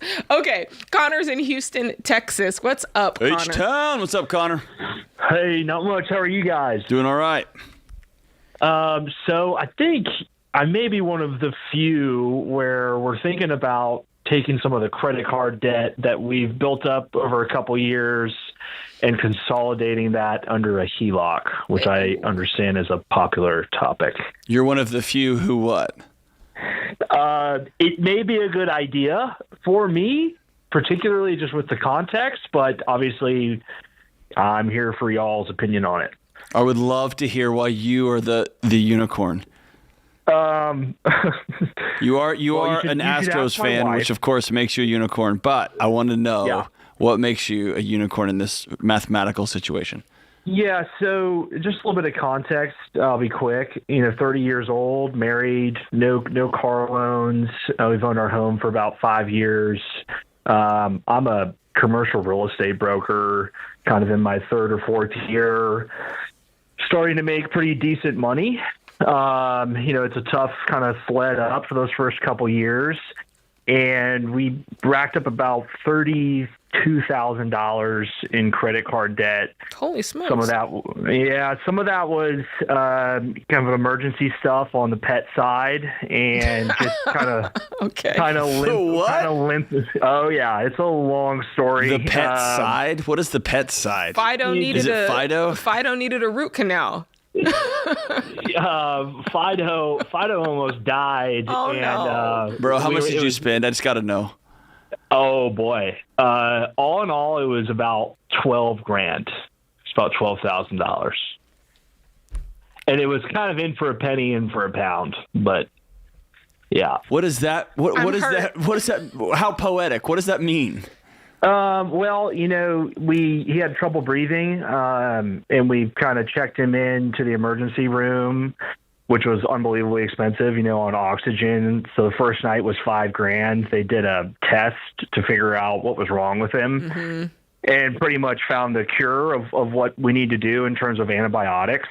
And so you're in $7,000. Yeah, just like that. Right. And it's like, okay, I know the cure. I'm not going to let him die. How old is Fido? He's 9. Okay. What kind? I'm curious. Now we're curious. What kind of breed is he? What is he? A mutt, a lab kind of mutt, big muscular dude. Okay. So here's what we've derived. You guys kind of have this thought that if something pops up, we can put it on the credit card, and that's gotten you $32,000 of debt. And now the thought is, hey, this feels like a lot to deal with it. let's just sweep it under the rug. And by under the rug, we mean roll it into a HELOC, roll it into the mortgage. To some extent, I mean, I think we think it's a more efficient use of the capital. Stop it, here's the point. You're like a chat GPTing these words. It's a pound of flesh for a penny of a pony with a frog on a horse and a box of farts to do. What are you talking about? What do you mean, like use of capital? Well, let me explain it. So I just doing rough math. The interest rates on these credit cards is like 25%. Right. Our minimum monthly payment across 3 cards is roughly $800. I get it. And again, the Connor, plan I is, get it. Yeah. You're now you're talking math. But if you cared about math, you wouldn't have put $12,000 on a credit card. If you cared about math, you wouldn't have accumulated $32,000 on credit cards with high interest rates. Do you see what I'm saying? So now that it serves your purpose of moving the debt, not paying it off, but moving it, now we're starting to do math. Do you see what I'm saying? So So I want to I'm just making the call out. What I really would say as your buddy and as your 2 best friends that you called in to talk to on the radio, the best solution here, the debt is the problem. Let's just pay it off. You said, you're moving on up in the real estate game and you're starting to make some good money. What's your income, you and your wife combined? This year it'll be $230,000. Why are we talking? My guy. Pay this off. It's done in 6 months. No, it's done in 3 months. Which is the plan. I think the caveat here is we want to maintain some liquidity just from the No, you nature. don't. No, you don't. You want to keep your lifestyle as it is. That's it. You want to keep going out. You want to keep going to Stroh's games all summer, and you don't want to pay the piper. You got to pay this man. Bro, you're talking 3 months. Yeah, listen, I agree. I promise you, you're going to put this on a HELOC, and your air conditioner is going to go out in the end of August. And y'all are going to be right back where you started. And now that you have an off-ramp, you're going to be like, hey, dude, we can just exit here. And you're going to take that off-ramp again. I promise you. If y'all suck it up and blow a summer paying off these last bills, you will get in that muscle memory, which is we will never borrow money ever again. Which means actually you're going to spend, like Jade said, 6 months because you're going to put 3 months worth of retained earnings, or in your words, capital, in an account so you can serve as your own bank so you never pay interest again. Mm-hmm. Yeah. Do you guys have any money saved making that income? Yeah, I just hit my goal of like 6 months of cash, so about $40,000, and then we have a good nest egg in the stock market. Okay, today, Connor, debt free. Today, pay it off. Okay, I got it. We have our math whiz here on the phone though. So, how much are you making on this $40,000? The $40,000 is in the bank account right now. How much are you making on it? Is it in a high yield?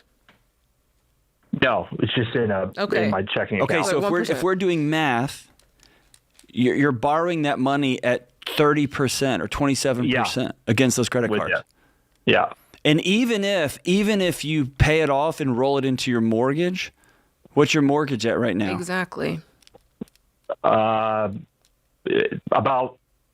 $1,200 a month. I mean, it's really low. No, what's your APR? Your interest rate, bud. Just about 3%. Okay, so you're borrowing money from in the bank at 3%. Yeah, that's bad math. Yeah, you have the money. You got pay it off, and you're gonna have $10,000 left over in cash. You'll have that back in 2 months. And now you're not paying a credit card payment. So how quickly could you stack back up that savings? 2 months. Yeah, just like that. Relatively quickly, but I get paid every 2 months, every month. Why do you not want to be debt free? Yeah. Why do you not? Yeah, I think we're asking the wrong questions, Jade. Why do you love a HELOC so much? Why do you think, you know what, I'm going to put my house on the block a second time? I think the plan was to have it paid off by next year, this time, June of next year. Mm-hmm. And you have the money, but why would you meander through this debt at such a slow pace when you can do it literally immediately? And you could go on your phone right now and pay it in the time that we're on this call. And you still have $10,000. I think it's just PTSD of 2 years of making no money and getting to my goal of having that cash. And it's But sitting I hear there. what y'all are saying. I mean, It's a just blanket. Just pay it off. It's a And warm blanket. burning. It's a warm Yeah. blanket. We get that. Yeah. Totally get it. Yeah. You know what? We tell people when you're getting out of debt to go down to $1,000. Every time I tell somebody Yeah, it's that, painful. that's painful. It gets my heart rate up because I remember those days. And it makes you work like a maniac to get it paid off and to never borrow again. And it's then the math is going to check out for you, Connor, because right now you think you have 40,000, but you only have 8,000. And you're loaning the rest of it out at and you're paying 30% on it or 27% on it. So you're not living in reality right now. You think you have 40,000 minus the debt. You really only have 8,000 to your name that's yours anyway. So you might as well suck up the truth of that and pay the debt off. Pay it off. Homie. And then stack up your money and actually have $40,000 of debt. That's Pay what it I would off, do. pay it off, pay it off. Pay it off. Pay it off. Pay it off. Pay it You'll off. like Fido a lot more if you're not paying that off for a year. That's a good word, John.